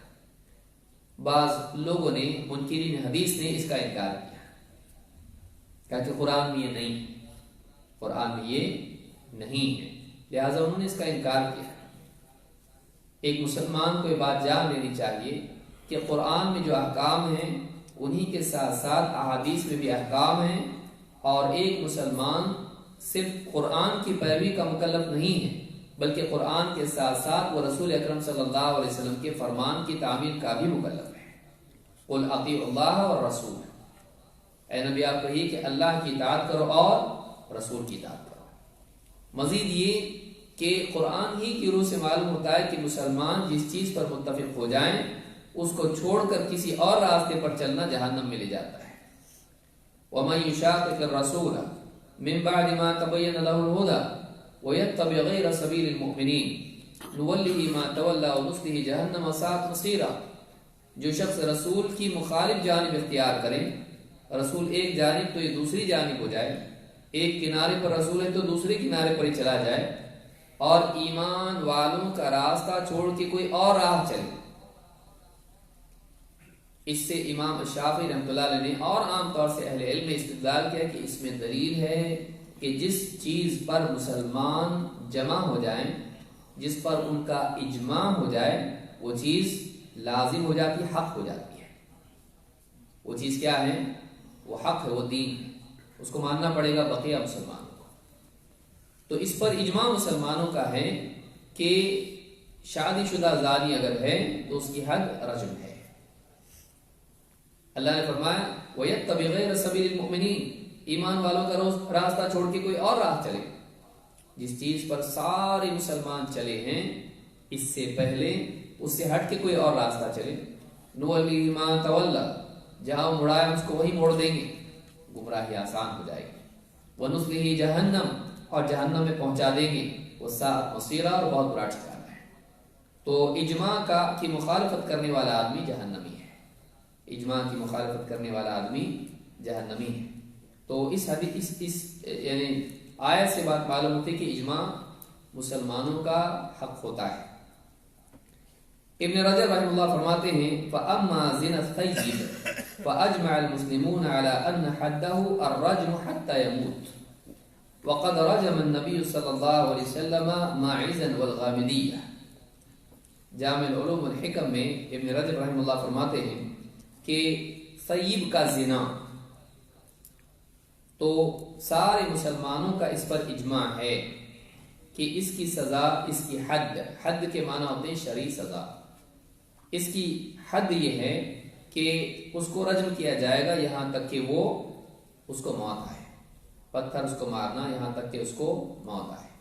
اور خود اللہ کے نبی صلی اللہ علیہ وسلم نے اپنے زمانے میں 2 لوگوں کا رجم کیا، ماعز اسلمی اور غامدیہ عورت، ایک مرد کا ایک عورت کا۔ ماعز اسلمی اللہ کے نبی صلی اللہ علیہ وسلم کے پاس آئے اور کہا اللہ کے رسول مجھ سے زنا ہوا ہے۔ آپ نے کہا اس کی عقل تو خراب نہیں؟ صحابہ سے کہا دیکھو یہ آدمی کیا کہتا ہے؟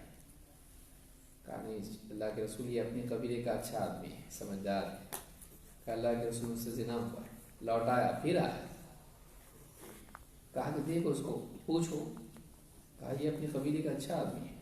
کہا اللہ کے رسول مجھ سے زنا ہوا ہے۔ پھر آپ صلی اللہ علیہ وسلم نے اس پر حد قائم کی اور رجم کیا۔ کچھ وقت کے بعد ایک اور عورت آئی، دوسری ایک عورت آئی غامدیہ، کہا اللہ کے رسول مجھ سے زنا ہوا ہے، مجھ کو پاک کیجیے۔ آپ نے، اور اس کو حمل ٹھہرا ہوا تھا، تو آپ صلی اللہ علیہ وسلم نے لوگوں سے پوچھا کیا اس کا معاملہ ہے؟ تحقیق کرنے پر معلوم ہو کہ واقعی بات صحیح ہے۔ آپ نے کہا جاؤ، واپس جاؤ۔ کہا اللہ کے رسول آپ مجھ کو ویسے ہی لوٹانا چاہتے ہیں جیسے ماعز کو لوٹایا تھا؟ مجھے پاک کیجیے۔ کہا کہ جاؤ، جب بچہ ہو جائے پھر آنا، اور چلی گئی۔ بچہ جب ہوا تو گود میں بچے کو لے کر آئی، کہ اللہ کے رسول دیکھیے بچہ ہو گیا، آپ تو مجھ کو پاک کیجیے۔ کہا اس کو لے جاؤ، جب کھانے والا ہو جائے تب آنا، ابھی تو دودھ پیتا ہے، تو جب کھانے والا ہو جائے تب آنا۔ اور پھر چلی گئی۔ پھر ایک زمانے کے بعد آئی اور اس کے ہاتھ میں، بچے کے ہاتھ میں روٹی کا ٹکڑا دے کر لے کر آئی، ثبوت کے طور پر کہ کھاتا ہی ہے، اب واپس مت بھیجیے۔ کہ اللہ کے رسول دیکھیے اب تو کھاتا ہی ہے، اب تو پاک کیجیے۔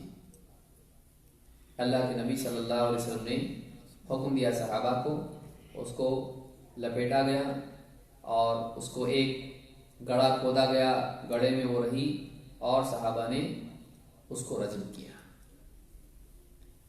رجم کرتے وقت کسی صحابی کا پتھر سے خون ان کے بدن پر اڑا، انہوں نے کچھ سخت بات اس کے بارے میں کہی۔ اللہ کے نبی صلی اللہ علیہ وسلم نے فرمایا ایسا مت کہو، اس لیے کہ اللہ کی قسم اس عورت نے ایسی توبہ کی ہے کہ اگر مدینہ کے 70 گھروں پر اس کو تقسیم کر دیا جائے تو سب کی مغفرت ہو جائے، اور اس سے زیادہ اس کی توبہ کیا ہو سکتی ہے کہ اس نے اپنی جان پیش کر دی۔ اس نے رجم ہونا پسند کیا لیکن گناہگار باقی رہنا پسند نہیں کیا، دنیا ہی میں پاک ہو جاؤں، آخرت میں پکڑنا ہو۔ تو آپ دیکھیے کہ وہ کیسے لوگ تھے کہ آخرت کا خوف انسان پر جب غالب آ جائے تو پھر دنیا میں گناہ اچھے انسان سے بھی ہو سکتا ہے، لیکن کسی گناہ سے آدمی برا نہیں ہو جاتا ہے۔ اس گناہ پر بقا اور اس گناہ کی تأویل اور اس گناہ کی تحسین، یہ بری چیز ہے۔ اچھے سے اچھا انسان کچھ نہ کچھ غلطی اس سے زندگی میں ہوتی ہے، کل ابن آدم خطاء۔ صحابہ کے بارے میں ہمارا اعتقاد نہیں کہ ان سے غلطی نہیں ہوتی ہے، لیکن وہ اتنے اعلیٰ کردار کے لوگ تھے کہ وہ گناہوں پر بقا والے لوگ نہیں تھے، وہ فوراً رجوع کرتے تھے، اور یہی ان کا کمال تھا۔ اور ان کا رجوع، ان کے گناہ میں جتنا نقصان ان کو ہوا ہے، ان کی توبہ سے کئی گنا اور ترقی ہو جاتی تھی۔ اسی لیے آپ نے کیا کہا، اس نے ایسی توبہ کی ہے کہ اگر اس کی توبہ تقسیم کر دی جائے تو 70 گھروں پر تقسیم کر دی جائے، ان کی مغفرت ہو جائے۔ تو یہ دو کیس اللہ کے نبی صلی اللہ علیہ وسلم کے زمانے میں ہوئے، ماعز اسلمی اور غامدیہ خاتون، ان دونوں نے سے زنا صادر ہوا تھا، واقع ہوئے زنا میں، اور ان کو رجم کیا گیا۔ تو مسلمانوں کا اجماع ہے۔ اب کوئی کہے کہ یہ بہت بربریت اس کے اندر ہے، تو آپ دیکھیے جب ہندوستان میں زنا کی کیسز جب ایسے آنے لگے بار بار، تو لوگوں نے کیا کہا اس کے بارے میں؟ کسی نے کہا اس کو چوراہے پہ لا کے اس کو سولی پہ لٹکا دو، کسی نے کہا اس کو ٹکڑے کر دو، کسی نے جلا دو، کسی نے کچھ مختلف بات اس کو کہی گئی۔ بلکہ مدراس کے ہائی کورٹ کے جج نے کہا تھا کہ اس کی جو ہے شرمگاہ کو ہی ختم کر دینا چاہیے۔ دیکھیے یہاں تک کہ ایسا آدمی جو بچوں کے ساتھ اس طرح کی حرکت کرے، اس کو بالکل زندگی بھر کے لیے اس کو مرد باقی نہ رہے، ایسا اس کے ساتھ نہیں کیا جائے۔ تو یہاں تک کہ اس طرح کی باتیں بھی وہاں پر آئی کہ ایسا کرنا چاہیے ان لوگوں کے ساتھ۔ تو جب واقعی سماج میں برائی آتی ہے اور لوگ آنکھوں سے اس کو دیکھتے ہیں، تب جا کے سمجھ میں آتا ہے کہ اسلامی حدود سختی اس میں جو ہے وہ گناہ کو روکنے کے لیے۔ اسلامی حدود کو اگر آپ صرف اس اعتبار سے دیکھیں کہ بیچارہ ایک آدمی آیا اور وہ رو رہا ہے اور بول رہا ہے میں غلطی ہو گئی میرے سے، اور اس کو پھر بھی قتل کر دیا، تو یہ صرف اتنا آدمی دیکھے تو چیز سخت دکھائی دیتی کہ کیسا قانون اسلام کا بربریت ہے اس کے اندر، کتنا ظالمانہ قانون ہے۔ لیکن جب اس جرم کو آدمی دیکھے، جب اس کے سامنے وہ جرم آتا ہے کہ اس نے کیا کیا ہے، اس کے گھر والوں پر کیا بیتی ہوئی، سماج کے اندر اگر سزا نہ دی گئی تو پھر جرم پنپے گا یا کم ہوگا۔ ان سارے عوامل کو اور سارے معاملات کو دیکھا جائے تو لگتا ہے کہ نہیں، سزا ایسے ہی ہونا چاہیے کہ اگلے گناہگار کے ہاتھ کانپے، ایسی سزا جو جس میں کوئی ڈر نہ ہو، وہ گناہگار کی ہمت کو بڑھاتی ہے۔ تو اسلام میں عزت کو بھی اہمیت دی گئی ہے کہ کسی بچی کی، کسی جوان بچی کی، کسی خاتون کی عزت تباہ نہ کی جائے، اس کے لیے ایسی سخت سزا رکھی گئی ہے کہ ایک آدمی سوچ کر ہی اس کے رونگٹے کھڑے ہو جائیں. تو اس سے جرم کم ہوتا ہے. اسی لیے آپ دیکھیں عرب ممالک میں چیز بہت کم دکھائی دے گی. نہیں ہوتا ہے ایسا نہیں ہوتا ہے، لیکن آپ باقی ملکوں میں دیکھیے، مغربی ملکوں میں آپ دیکھیے عزتیں خراب ہوتی ہیں. اور رپورٹنگ کتنی ہوتی ہے اس کی؟ جتنا ہوتا ہے وہی کتنا زیادہ ہے، لیکن اس کی رپورٹنگ تو اور بھی کم ہوتی ہے، کیونکہ بہت سے لوگ، بہت سی عورتیں اپنی عزت کی بچانے کے لیے بتاتے بھی نہیں ہیں. تو یہ جو چیز ہے اسلام میں اس کی بہت اہمیت ہے. تو پہلی چیز جو ہے جس کی سزا موت اسلام میں رکھی گئی ہے وہ کیا ہے؟ زناکاری. اس سے مزید یہ کہ نسب کا معاملہ بھی خراب ہو جاتا ہے، سارے آگے کے معاملات بگڑ جاتے ہیں، کون کس کی اولاد ہے سارا معاملہ خراب ہو جاتا ہے. اور اسلام میں اس کی بہت اہمیت ہے. آئیڈینٹی انسان کی خراب ہوتی ہے. بہت سارے بچے جو زنا سے پیدا ہوتے ہیں، آپ مغربی ملکوں میں دیکھیں زنا سے پیدا ہونے والے بچے، تیرا باپ کون ہے نہیں معلوم، بس ماں ہی میری باپ ہے. یہ کیا چیز ہے؟ ان بچوں پہ کیا گزرتی ہے؟ ان بچوں کی آئیڈینٹی کا کیا؟ اس کو باپ کی محبت کا نہ ملنا، اور یہ سارے معاملات ہیں، تفصیل کا وقت نہیں ہے. تو کئی گھرانے تباہ ہو جاتے ہیں، بچے بگڑ جاتے ہیں. کیوں؟ ان کو فیملی لائف نہیں مل پاتی ہے کہ گھر میں ماں ہے، باپ ہے، ایک نظام ہے. اس کو معلوم ہے کہ میں نکاح سے پیدا ہوا، یوں ہی نہیں پیدا ہو گیا اتفاقی طور پر زناکاری سے. تو اس کا جو سیلف رسپیکٹ ہے وہ بھی ختم ہوتا ہے کہ میں اپنے ماں باپ کی مسٹیک ہوں.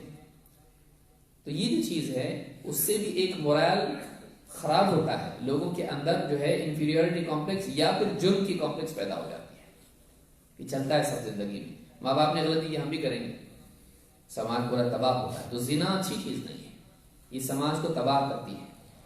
نمبر 2، قتل. اللہ تعالیٰ فرماتا ہے وَكَتَبْنَا عَلَيْهِمْ فِيهَا أَنَّ النَّفْسَ بِالنَّفْسِ. ہم نے موسیٰ علیہ السلام کو جو کتاب دی اس میں لکھا، ان کے اوپر یہ چیز لازم تھی، کیا؟ أَنَّ النَّفْسَ بِالنَّفْسِ، جان کے بدلے جان. یعنی قانونی سطح پر، یعنی کوئی آدمی اگر کسی کا قتل کرتا ہے، کیس اس کا ہوگا، اس کے بعد جب ثابت ہو کہ اس نے قتل کیا ہے تو حکومت کی طرف سے سزا کے طور پر، حد کے طور پر اس کو قتل کیا جائے گا. اس میں تسکین ہے مظلوم کے جذبات کی، اس میں روک ہے سماج میں لوگوں کی جانوں کے تباہ کرنے سے.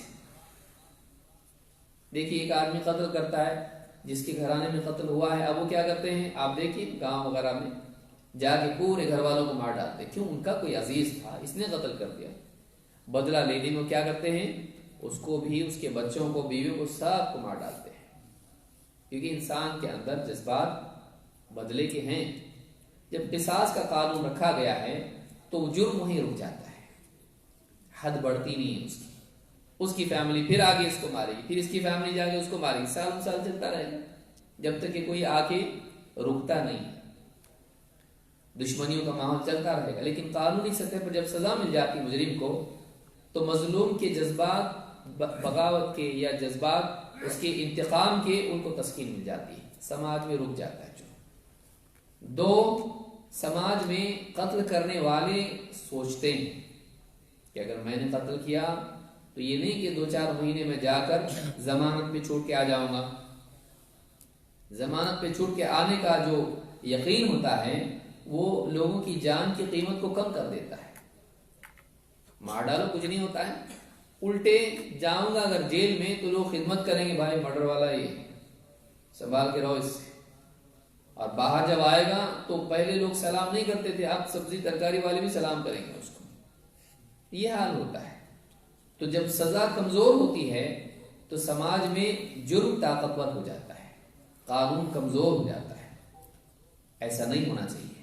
سزا ایسی مضبوط ہو کہ جرم کرنے والا ڈرے. اس لیے اسلام میں سزائیں سخت ہیں. اس کی وجہ یہ نہیں کہ اسلام میں رحم کے لیے کوئی جگہ نہیں ہے. آپ ظالم کے اوپر رحم کرو یا مظلوم پہ، آپ کی چوائس ہے. بھئی سزا کسی کو پکڑ کے لا کے یوں تو نہیں دے رہے نا. سزا کس کو دے رہے ہیں؟ ظالم کو دے رہے ہیں، گناہگار کو دے رہے ہیں. اگر آپ گناہگار کو سزا نہیں دیں گے، گناہگار کی جرت بڑھے گی اور سیدھے سادے لوگ اور ڈریں گے. وہ تو جانتے ہیں کہ بھئی سزا تو ملتی نہیں. تو پھر وہ لوگ کیا کریں گے؟ وہ ڈریں گے، امن و امان سماج میں نہیں رہے گا۔ تو ظالم کی ہمت اور بڑھتی ہے کمزور قانون سے۔ تو ایسا سماج کس کام کا جس میں ظالم طاقتور ہو، اس کو طاقت قانون دے اور کمزور کو اور زیادہ کمزور کرے۔ اسلام کا نظام ایسا نہیں ہے، اسلامی معاشرہ ایسا نہیں ہوتا ہے۔ اسلام میں ظالم ڈرنا چاہیے، ایسا قانون ہوتا ہے۔ تو کہا کہ جان کے بدلے جان۔ اللہ تعالیٰ قرآن کریم میں فرمایا یا ایھا الذین آمنوا کتب علیکم القصاص فی القتل، قتل کیے جانے والوں کے معاملے میں تمہارے لیے قصاص فرض کر دیا گیا ہے۔ اس کو بدل نہیں سکتے آپ۔ یہ اور بات ہے کہ غلطی سے بھی کبھی قتل ہو سکتا ہے، اس کی صورت میں اس کے لیے سزا الگ ہے۔ یا اگر آدمی اچھا تھا لیکن غصے میں آ کے جذبات میں قتل کر ڈالا، گھر والے مقتول کے ان کو رحم آیا اس کے اوپر کہ اس کے بھی بچے ہیں، اور ایسی بات سے بات بڑھتے بڑھتے ہو گیا، کوئی پری پلان قتل نہیں تھا، یہ کچھ یعنی مجرم نہیں آدمی، یہ بھی اچھا آدمی ہے لیکن ہو گیا، اب کیا کریں، مار دیا تو لگ گیا، مر گیا۔ ان کے لیے آپشن رکھا کہ بھائی تمہارا معاملہ ہے، تمہارے گھر کا آدمی مرا ہے، تم کو اختیار ہے، اپنی طرف سے تم چاہو تو معاف بھی کر سکتے ہو، دیت دے کے چھوڑ بھی سکتے ہو، بھرپائی تمہاری کچھ نہ کچھ کرے، ایسے ہی چھوڑنے سے اچھا کچھ لے کے چھوڑا جائے، اس کو بھی احساس ہو کہ کچھ میں نے غلطی کی ہے۔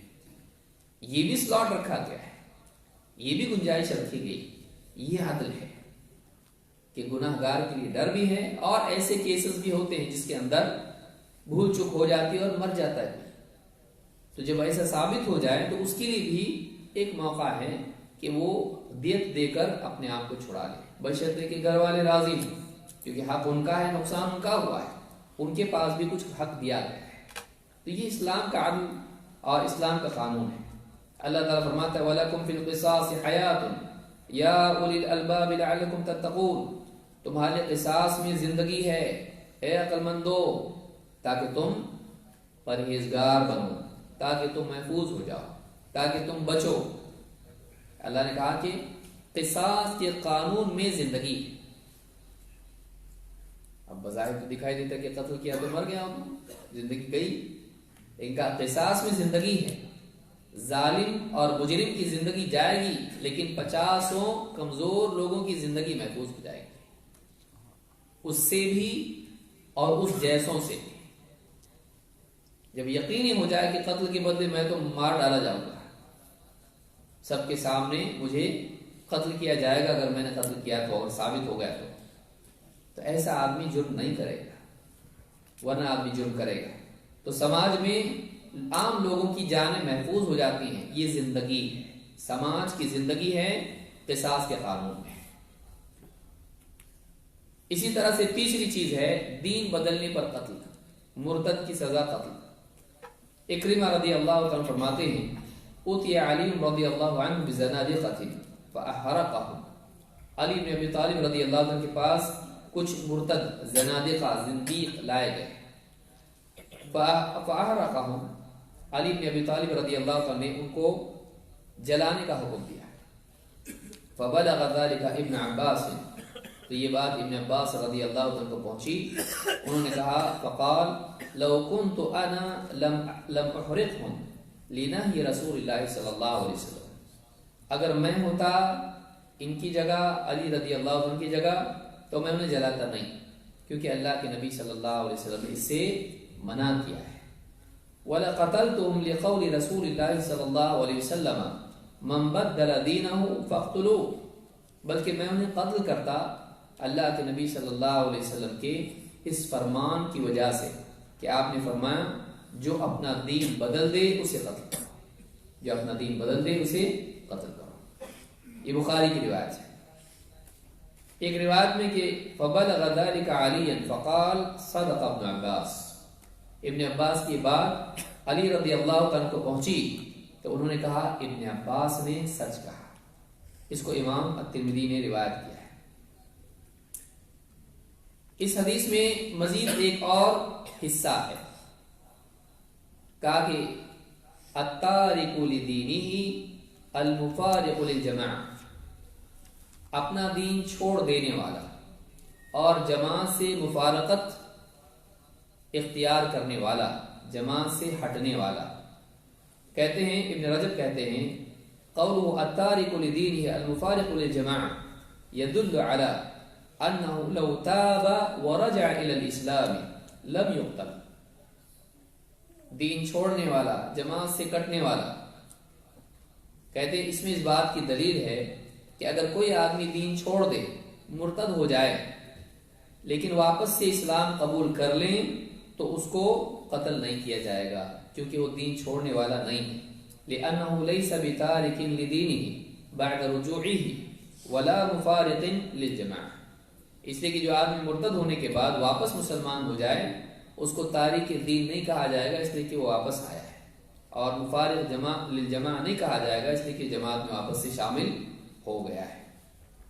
تو مرتد کے لیے بھی موقع ہوتا ہے واپس سے رجوع کا. امام النووی رحمۃ اللہ علیہ فرماتے ہیں مزید جو ہے المفارق للجماعہ سے مراد کون ہے؟ امام النووی رحمۃ اللہ علیہ فرماتے ہیں قال العلماء ويتناول ايضا كل خارج عن الجماعة ببدعة او بغي او غيرهما وكذا الخوارج والله اعلم.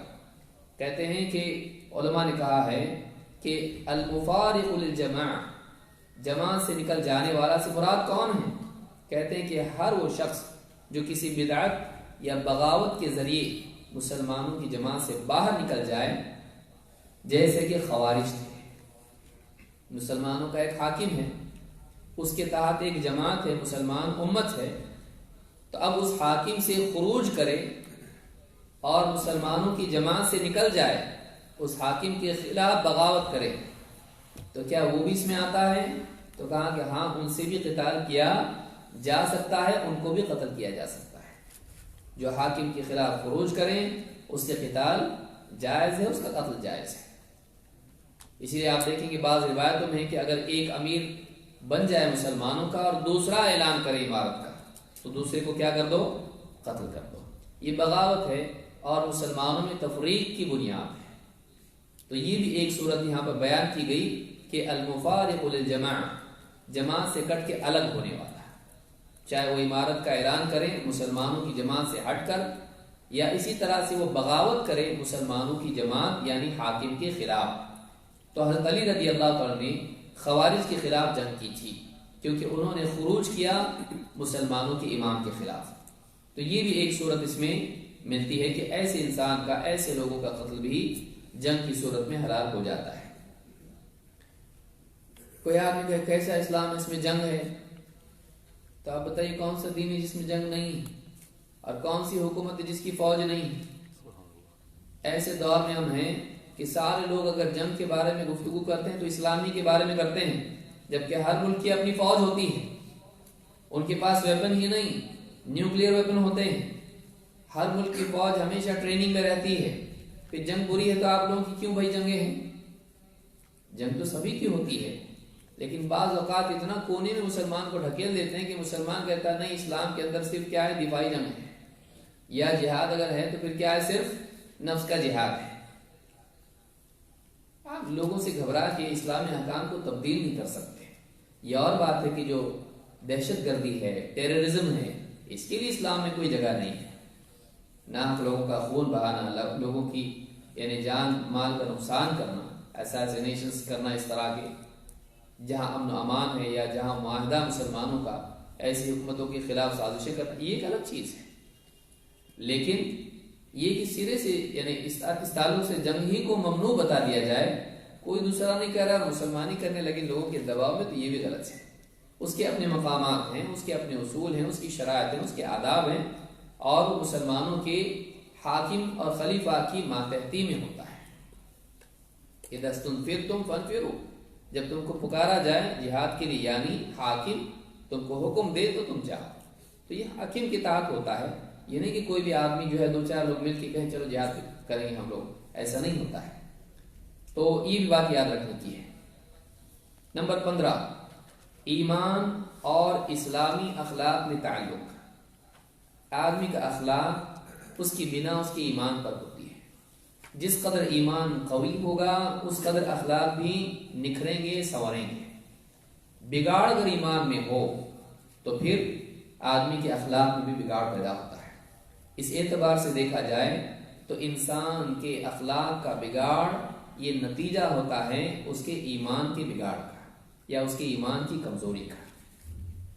عن ابی ہریرہ رضی اللہ عنہ عن رسول اللہ صلی اللہ علیہ وسلم قال من كان يؤمن بالله واليوم الآخر فليقل خيرا أو ليصمت ومن كان يؤمن بالله واليوم الآخر فليكرم جاره ومن كان يؤمن بالله واليوم الآخر فليكرم ضيفه رواہ البخاری و مسلم۔ ابو ہریرہ رضی اللہ تعالیٰ سے روایت ہے، وہ اللہ کے رسول صلی اللہ علیہ وسلم سے روایت نقل کرتے ہیں کہ آپ نے فرمایا جو شخص اللہ اور آخرت کے دن پر ایمان رکھتا ہو اسے چاہیے کہ بولے تو بھلی بات بولے ورنہ چپ رہے۔ جو شخص اللہ اور آخرت کے دن پر ایمان رکھتا ہو اسے چاہیے کہ اپنے پڑوسی کا اکرام کرے۔ جو شخص اللہ اور آخرت کے دن پر ایمان رکھتا ہے اسے چاہیے کہ اپنے مہمان کا اکرام کرے، اپنے مہمان کا اکرام کرے۔ اسے بخاری اور مسلم دونوں نے روایت کیا ہے۔ تین باتیں یہاں پر بیان کی گئی اور تینوں کے سلسلے میں ابتدا کی گئی جو اللہ اور آخرت پر ایمان رکھتا ہے۔ معلوم ہوا یہ تمام اعمال انسان کے ایمان کا لازمی تقاضا ہے۔ یہ سارے اعمال کیا ہیں؟ اگر ایمان ہے تو ایسا ہونا چاہیے، اگر ایسا نہیں ہے تو ایمان کی کمزوری ہے۔ تو اخلاق ایمان کا نتیجہ ہے۔ اللہ کے نبی صلی اللہ علیہ وسلم کی ایک حدیث میں آپ نے فرمایا پہلی چیز کیا ہے اس میں؟ زبان کی حفاظت۔ دوسری چیز کیا ہے؟ پڑوسی کا اکرام۔ تیسری چیز کیا ہے؟ مہمان کا اکرام۔ یہ تین چیزیں ہیں۔ زبان کی حفاظت کے بارے میں کیا ہے؟ اللہ کے نبی صلی اللہ علیہ وسلم فرماتے ہیں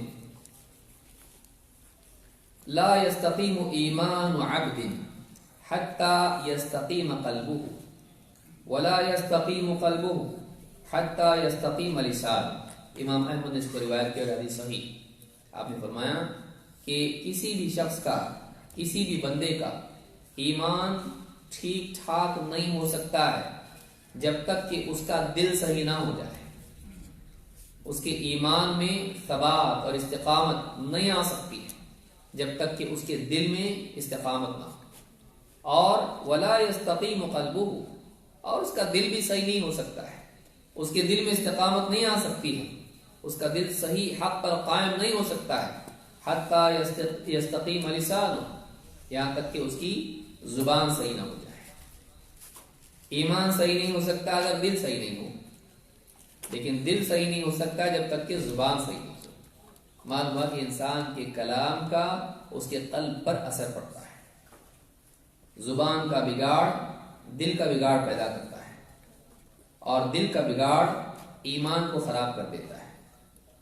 اس میں اس بات کی تعلیم ہے کہ انسان گناہ کی باتیں بولنا چھوڑ دے۔ اس میں اس بات کی ترغیب ہے کہ ایک انسان فضول باتیں کرنا چھوڑ دے، اس کی زبان خیر بولنے والی ہو، شر نہیں۔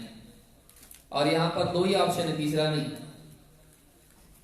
ایک بولنا، دوسرا چپ رہنا۔ بولنے میں ایک ہی آپشن ہے، خیر بولے۔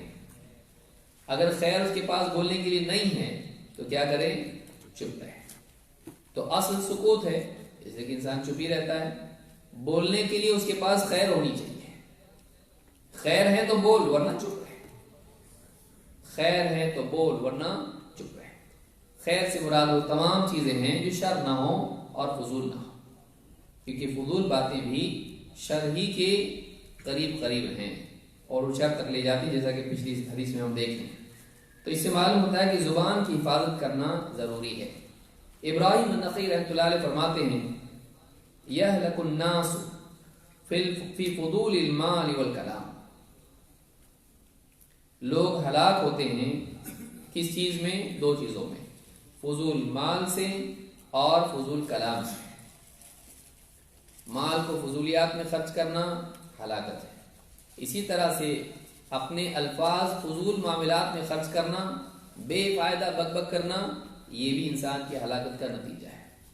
آخرت کی تو ہے، کبھی دنیا میں بھی ہوتی ہے۔ آدمی بدزبانی کرتا ہے، خواہ کی پٹائی بھی ہو جاتی ہے۔ انسان کی زبان کی وجہ سے انسان کو دنیا میں بھی نقصان ہوتا ہے، تعلقات خراب ہوتے ہیں۔ مار پڑتی ہے، جھگڑے ہوتے ہیں، قتل بھی ہو جاتا ہے آدمی زبان کی وجہ سے۔ اور فضول کلام سے انسان بعض اوقات بولنے کا عادی ہو جاتا ہے، اور پھر تفریح کے لیے ایسی حدوں میں چلا جاتا ہے جس میں نہیں جانا چاہیے۔ پھر جوک بولتا ہے تو دین کے بھی مذاق بنانے والے جوک بولتا ہے، پھر کسی کا مذاق اڑاتا ہے، کسی کی غیبت کرتا ہے، کسی کے راز اگلتا ہے، امانت ضائع کرتا ہے۔ اس طرح کی باتیں بولنے کے شوق کے نتیجے میں پیدا ہوتی ہیں کہ کچھ تو بولنا ہے۔ خاص طور سے خواتین کا معاملہ آپ دیکھیں، ان کے ہاں غیبت معمول بھی ہی ہوتی ہے، اس پہ عمل ہوتا ہے۔ غیبت نہیں، ایسے کیسے؟ سارے جہاں کی خبر ہمارے پاس ہے تو عورتیں ایک دوسرے کو لوگوں کی باتیں بتاتی ہیں، مرد بھی ایسا کرتے ہیں، یہ خاص نہیں عورتوں کے ساتھ۔ تو یہ چیز یعنی فرصت کا وقت بعض اوقات خواتین کو بھی زبان کے غلط استعمال کی طرف لے جاتا ہے۔ تو ہلاکت فضول کلام میں، بلکہ اللہ کے نبی صلی اللہ علیہ وسلم فرماتے ہیں وَإِنَّ الْعَبْدَ لَيَتَكَلَّمُ بِالْكَلِمَةِ مِنْ سَخَطِ اللَّهِ لَا يُلْقِي لَهَا بَالًا يَهْوِي بِهَا فِي جَهَنَّمَ۔ آدمی اللہ تعالیٰ کی ناراضگی کی کوئی بات اپنی زبان سے نکالتا ہے، وہ اس کو بہت زیادہ اہمیت نہیں دیتا ہے، لیکن اللہ کے نزدیک وہ سنگین ہونے کی وجہ سے وہ جہنم کی گہرائیوں میں پھینک دیا جاتا ہے۔ اس کے نزدیک کوئی امپورٹنٹ چیز نہیں۔ بھائی کسی کی عزت خراب کر دی آپ نے، بیٹھے بیٹھے بس ہوٹل میں بیٹھے بیٹھے بول دیا کچھ اس کے بارے میں، اس کا اعتماد ختم کر دیا، اس پر تہمت لگا دی، کوئی بڑی بات نہیں ہے، لیکن اس کی وجہ سے آدمی جہنم کی گہرائی میں چلا جاتا ہے۔ کبھی اللہ کے بارے میں بول دیا، کبھی قبر کا عذاب کا مذاق اڑا دیا، فرشتوں کا منکر نکیر کا مذاق بنا دیا، تو اس طرح کی کوئی بات آدمی بولتا ہے، جنت کا مذاق بنا دیا، جہنم کا مذاق بنا دیا، تو ایسا کرنے کی وجہ سے جہنم کی گہرائیوں میں چلا جاتا ہے۔ اس حدیث کو امام البخاری مسلم نے روایت کیا۔ تو زبان کا صحیح استعمال ہونا چاہیے، آدمی بولے احتیاط سے بولے، لوگوں کی عزت کا لحاظ کرے، اللہ کی شریعت کا لحاظ کرے، اور ایسی باتیں بولنے سے رکے جن میں کوئی فائدہ نہیں ہے۔ سکوت انسان کے دل کو دل جمعی دیتا ہے۔ سکوت کے ذریعے سے آدمی خاموش رہے تو غور و فکر کرے گا۔ ایک آدمی بولتا رہے سیکھنے کا موقع بولنے سے ملتا ہے کہ سننے سے؟ اب سوچیے کہ ایک آدمی بول کے کیا سیکھا ہے، وہ سن کے سیکھتا ہے۔ دو کان اللہ نے دیے ہیں، ایک زبان اللہ نے دی ہے، زیادہ استعمال کان کا ہو۔ اور اللہ تعالیٰ نے کیا قرآن میں کیا ذکر کیا؟ وَجَعَلَ لَكُمُ السَّمْعَ وَالْأَبْصَارَ وَالْأَفْئِدَةَ، اللہ نے تم کو کان دیے اور آنکھیں دیں اور دل دیے۔ تو علم حاصل کرنے کی یہ ذرائع ہے۔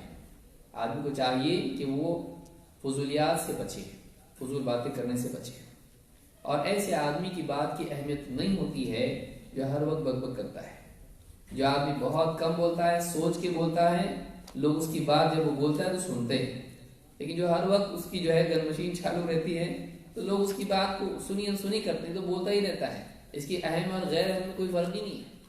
آدمی بولے تو واقعی وہ بات بولے جو خیر کی ہو، ورنہ چپ رہے۔ نمبر 2، پڑوسی کے ساتھ حسن سلوک۔ یہ بھی بہت ضروری ہے۔ کیوں؟ اس لیے کہ پڑوسی سے انسان کا تعلق روزانہ پیش آتا ہے، اور روزانہ کسی سے اچھا رہنا بہت مشکل ہے۔ روزانہ کسی سے اچھا رہنا، بھائی کبھی پارکنگ کا مسئلہ آ گیا، کبھی کچرے کا مسئلہ آ گیا، کبھی کسی بچوں کے شور شرابے کا مسئلہ آ گیا، کبھی کچھ اور ہو گیا، جھگڑا ہونا واجبی ہے۔ لہذا انسان آج نہیں تو کل پڑوسی سے اس کی کچھ نہ کچھ انبن ہوتی ہے، اور اسی ایک واقعے کی بنیاد پر دونوں ایک دوسرے کے جگری دشمن بن جاتے ہیں، کہ موقع میں ہوتے ہیں کہ کس طرح سے میں اپنی دشمنی نکالوں۔ تو پڑوسی کے ساتھ اچھا سلوک کرنا ایک انسان کے واقعی ایمان اور اخلاق کی علامت ہے۔ ایک مشکل کام ہے، اگر پڑوسیوں سے اچھا ہے کا مطلب اچھا ہے۔ اللہ کے نبی صلی اللہ علیہ وسلم فرماتے ہیں من کان یؤمن باللہ والیوم الآخر فلیحسن الی جارہ۔ جو آدمی اللہ اور آخرت کے دن پر ایمان رکھتا ہے، اسے چاہیے کہ اپنے پڑوسی کے ساتھ احسان کا سلوک کرے۔ وہ بیمار ہے، اس کی عیادت کرے، کوئی خوشی کا موقع ہے، اس کی خوشی میں شریک ہو، یعنی اس کو برکت کی دعا دے، یا اسی طرح سے اس کو کسی چیز کی ضرورت ہے، کبھی نمک کی ضرورت ہے، کبھی چھوٹی موٹی چیزیں ہوتی ہیں، آدمی تانا دینے کے بجائے خود لانے کے لیے کیا ہوتا ہے، ایسی چھوٹی چھوٹی چیز، اتنے فقیر ہو گئے کیا؟ نہیں، بلکہ آدمی چھوٹی چھوٹی وَيَمْنَعُونَ الْمَاعُونَ، اچھے لوگ نہیں ہیں جو معاون کو روک لیتے ہیں۔ معاون کیا ہے؟ چھوٹی چیزیں جو معمولی ہوتی ہیں، جس کا کوئی تذکرہ بھی نہیں ہوتا ہے، بہت بڑی چیز نہیں ہوتی، آسانی سے آدمی دے سکتا ہے، نمک ہے، سوئی ہے، یا آگ ہے، اس طرح کی چھوٹی چھوٹی چیزیں ہیں، کاغذ ہیں، تو کوئی بڑا مسئلہ نہیں ہے۔ تو اپنے پڑوسی سے اچھا سلوک کرے، بیمار ہے اس کی بیمار پرسی کرے، پریشان حال ہے اس کو تسلی دے، گھر میں اس کی وفات ہو جاتی ہے تو اس کا جو بھی معاملات ہے اس میں تدفین تک اس کا ساتھ دے، اس طرح کی جتنی بھی چیزیں ہیں اس کے مسائل میں اس کا ساتھ دیں۔ اللہ کے نبی صلی اللہ علیہ وسلم فرماتے ہیں ان احببتم ان یحبکم اللہ تعالی ورسولہ، اگر تمہیں یہ بات پسند ہو کہ اللہ اور اس کا رسول تم سے محبت کرے، اگر اللہ اور اس کا رسول تم سے محبت کرے، تم کو پسند ہو، فَأَدُّوا إِذَا اؤْتُمِنْتُمْ، تو امانتیں ادا کر دو جب تمہارے پاس امانتیں رکھی جائیں، مانگنے پر دے دو واپس، خیانت مت کرو۔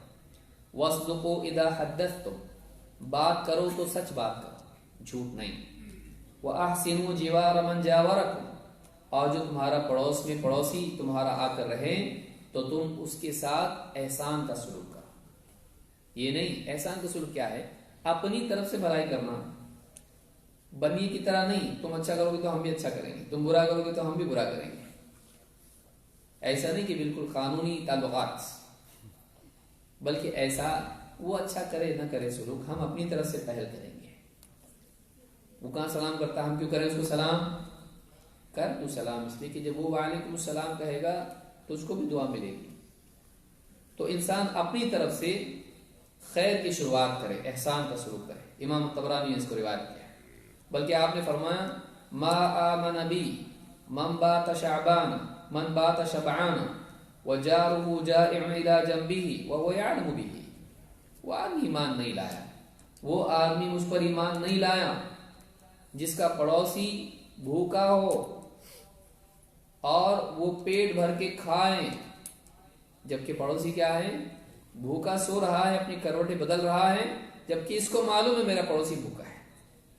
وَهُوَ يَعْلَمُ بِهِ، نہیں معلوم تو اور بات ہے، معلوم ہے کہ اس کے فقر و فاقے کے دن چل رہے ہیں، بچے کھانا مانگ رہے ہیں اور کچھ ہے نہیں گھر کے اندر، اور یہ کھا پی کے ڈکارے لے کے سو رہا ہے اور پڑوسی اس کا بھوکا ہے، وہ مجھ پر ایمان نہیں لایا، وہ رحمت للعالمین کا امتی کہلانے لائق نہیں ہے، اگر قاعدے سے تو مسلمان ہے لیکن لیاقت کے اعتبار سے نہیں ہے۔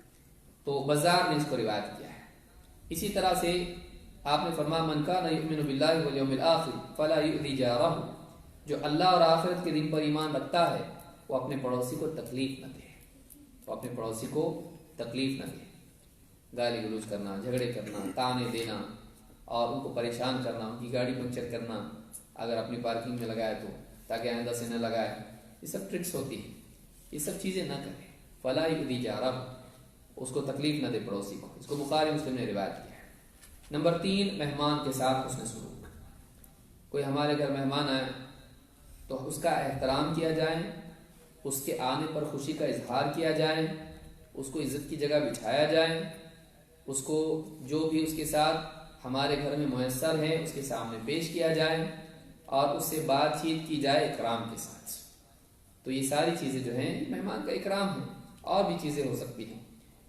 ابو شریح الکعبی کہتے ہیں ان رسول اللہ صلی اللہ علیہ وسلم قال من کان یؤمن باللہ والیوم الآخر فلیکرم ضیفہ، جو آدمی اللہ اور آخرت کے دن پر ایمان رکھتا ہے اسے چاہیے اپنے مہمان کا اکرام کرے۔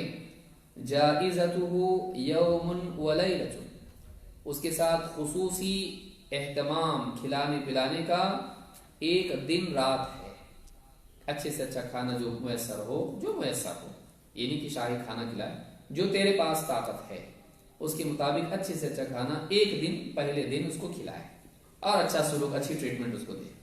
وَالضِّيَافَةُ ثَلَاثَةُ أَيَّامٍ، اور مہمان نوازی 3 دن تک ہے۔ کتنے دن تک ہے؟ 3 دن تک ہے۔ فَمَا بَعْدَ ذَلِكَ فَهُوَ صَدَقَةٌ، اس کے بعد اور مزید مہمان رکتا ہے تو یہ صدقہ ہے، یہ صدقہ ہے۔ وَلَا يَحِلُّ لَهُ أَن يَثْوِيَ عِنْدَهُ حَتَّى يُحْرِجَهُ، اور مہمان کو بھی چاہیے کہ اتنا ہی یعنی کھونٹا گاڑ کے اس کے پاس نہ رہے کہ اس کو حرج میں ڈال دے، تو اتنا اس کو پریشان کر دے کہ کب جائیں گے یہ، بچے بھی پوچھنے لگے ابو کب جائیں گے یہ۔ تو اتنا زیادہ بعض مہمان جو ہے بعض علاقوں میں ایسے ہوتے ہیں کہ مطلب آ کے رہتے ہیں لیکن انہیں احساس نہیں ہوتا ہے کہ ان کے لیے کتنی پریشانی ہے۔ تو یہ بھی ہے کہ مہمان اگر کہیں بنے، کسی کا بنے، تو 3 دن تک کے لیے مہمان نوازی ہے۔ پہلا دن اسپیشل ڈے ہے اور خصوصی دن، اور اس کے بعد اگر وہ رکتا ہے اور میزبان اس کا اکرام کرتا ہے تو یہ مزید صدقہ ہے، حق اس نے ادا کیا، اب یہ نفل ہے، اب زائد ہے۔ بلکہ امام احمد بن حنبل کے بارے میں کسی نے اس میں شرح میں لکھا ہوا ہے کہ 3 دن کے بعد انہوں نے کہا اب تم جا سکتے ہو، تو اس کو حق ہے کہ 3 دن کے بعد وہ اپنے مہمان سے کہہ سکتا ہے ہو گیا آپ کا وقت، ابھی جا سکتے ہیں آپ، اس کو برا بھی نہیں ماننا چاہیے۔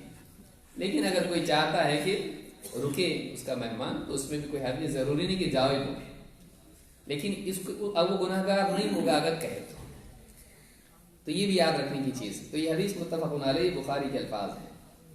تو کسی مہمان کو، میزبان کو پریشان بھی نہیں کرنا چاہیے کہ جانے کا نام نہیں لے رہا، پوچھے آج کیا بنے گا بتائیے تو پریشان کر دیا آدمی کو کہ بیوی شوہر کی جھگڑے ہونے لگے اور اس کو آواز آ رہی تھی ہوگا کچھ ان کا آپسی مسئلہ ہوگا۔ تو ابن رجب رحمۃ اللہ علیہ فرماتے ہیں کہ وَلَوْ عَلِمَ الضَّيْفُ أَنَّهُمْ لَا يُضَيْفُونَهُ إِلَّا بِقُوتِهِمْ وَقُوتِ صِبْيَانِهِمْ، اگر مہمان کو معلوم ہو جائے کہ میزبان اپنا اور اپنے بچوں کا کھانا اس کو کھلا رہے ہیں، وَأَنَّ الصِّبْيَةَ يَتَأَذَّوْنَ بِذَلِكَ، اور بچوں کو اس کے وہاں قیام کرنے سے تکلیف ہو رہی ہے، لَمْ يَجُزْ لَهُ استضافتهم حينئذ، اس کے لیے جائز نہیں کہ ان کا مہمان بنا رہے، اس کے لیے جائز نہیں کہ ان کا مہمان بنا رہے، عملا بقوله ولا يحل له ان يقيم عنده حتى يحرجه، اس کے لیے جائز نہیں کہ ان کے یہاں قیام کریں یہاں تک کہ اس کو حرج میں ڈال دیں، وہ شرمندہ ہو جائے، وہ اس کو یعنی گناہ پر آمادہ کرے کہ وہ کہیں نہ کہیں سے کچھ نہ کچھ کر کے اس کے لیے لائے۔ تو یہ جو چیزیں ہیں یہ ہم نے دیکھی جو ایمان کا تقاضا ہے کہ ایک انسان اپنے کلام کو قابو میں رکھے، صحیح بات بولے، خیر کی بات بولے، شر سے بچے۔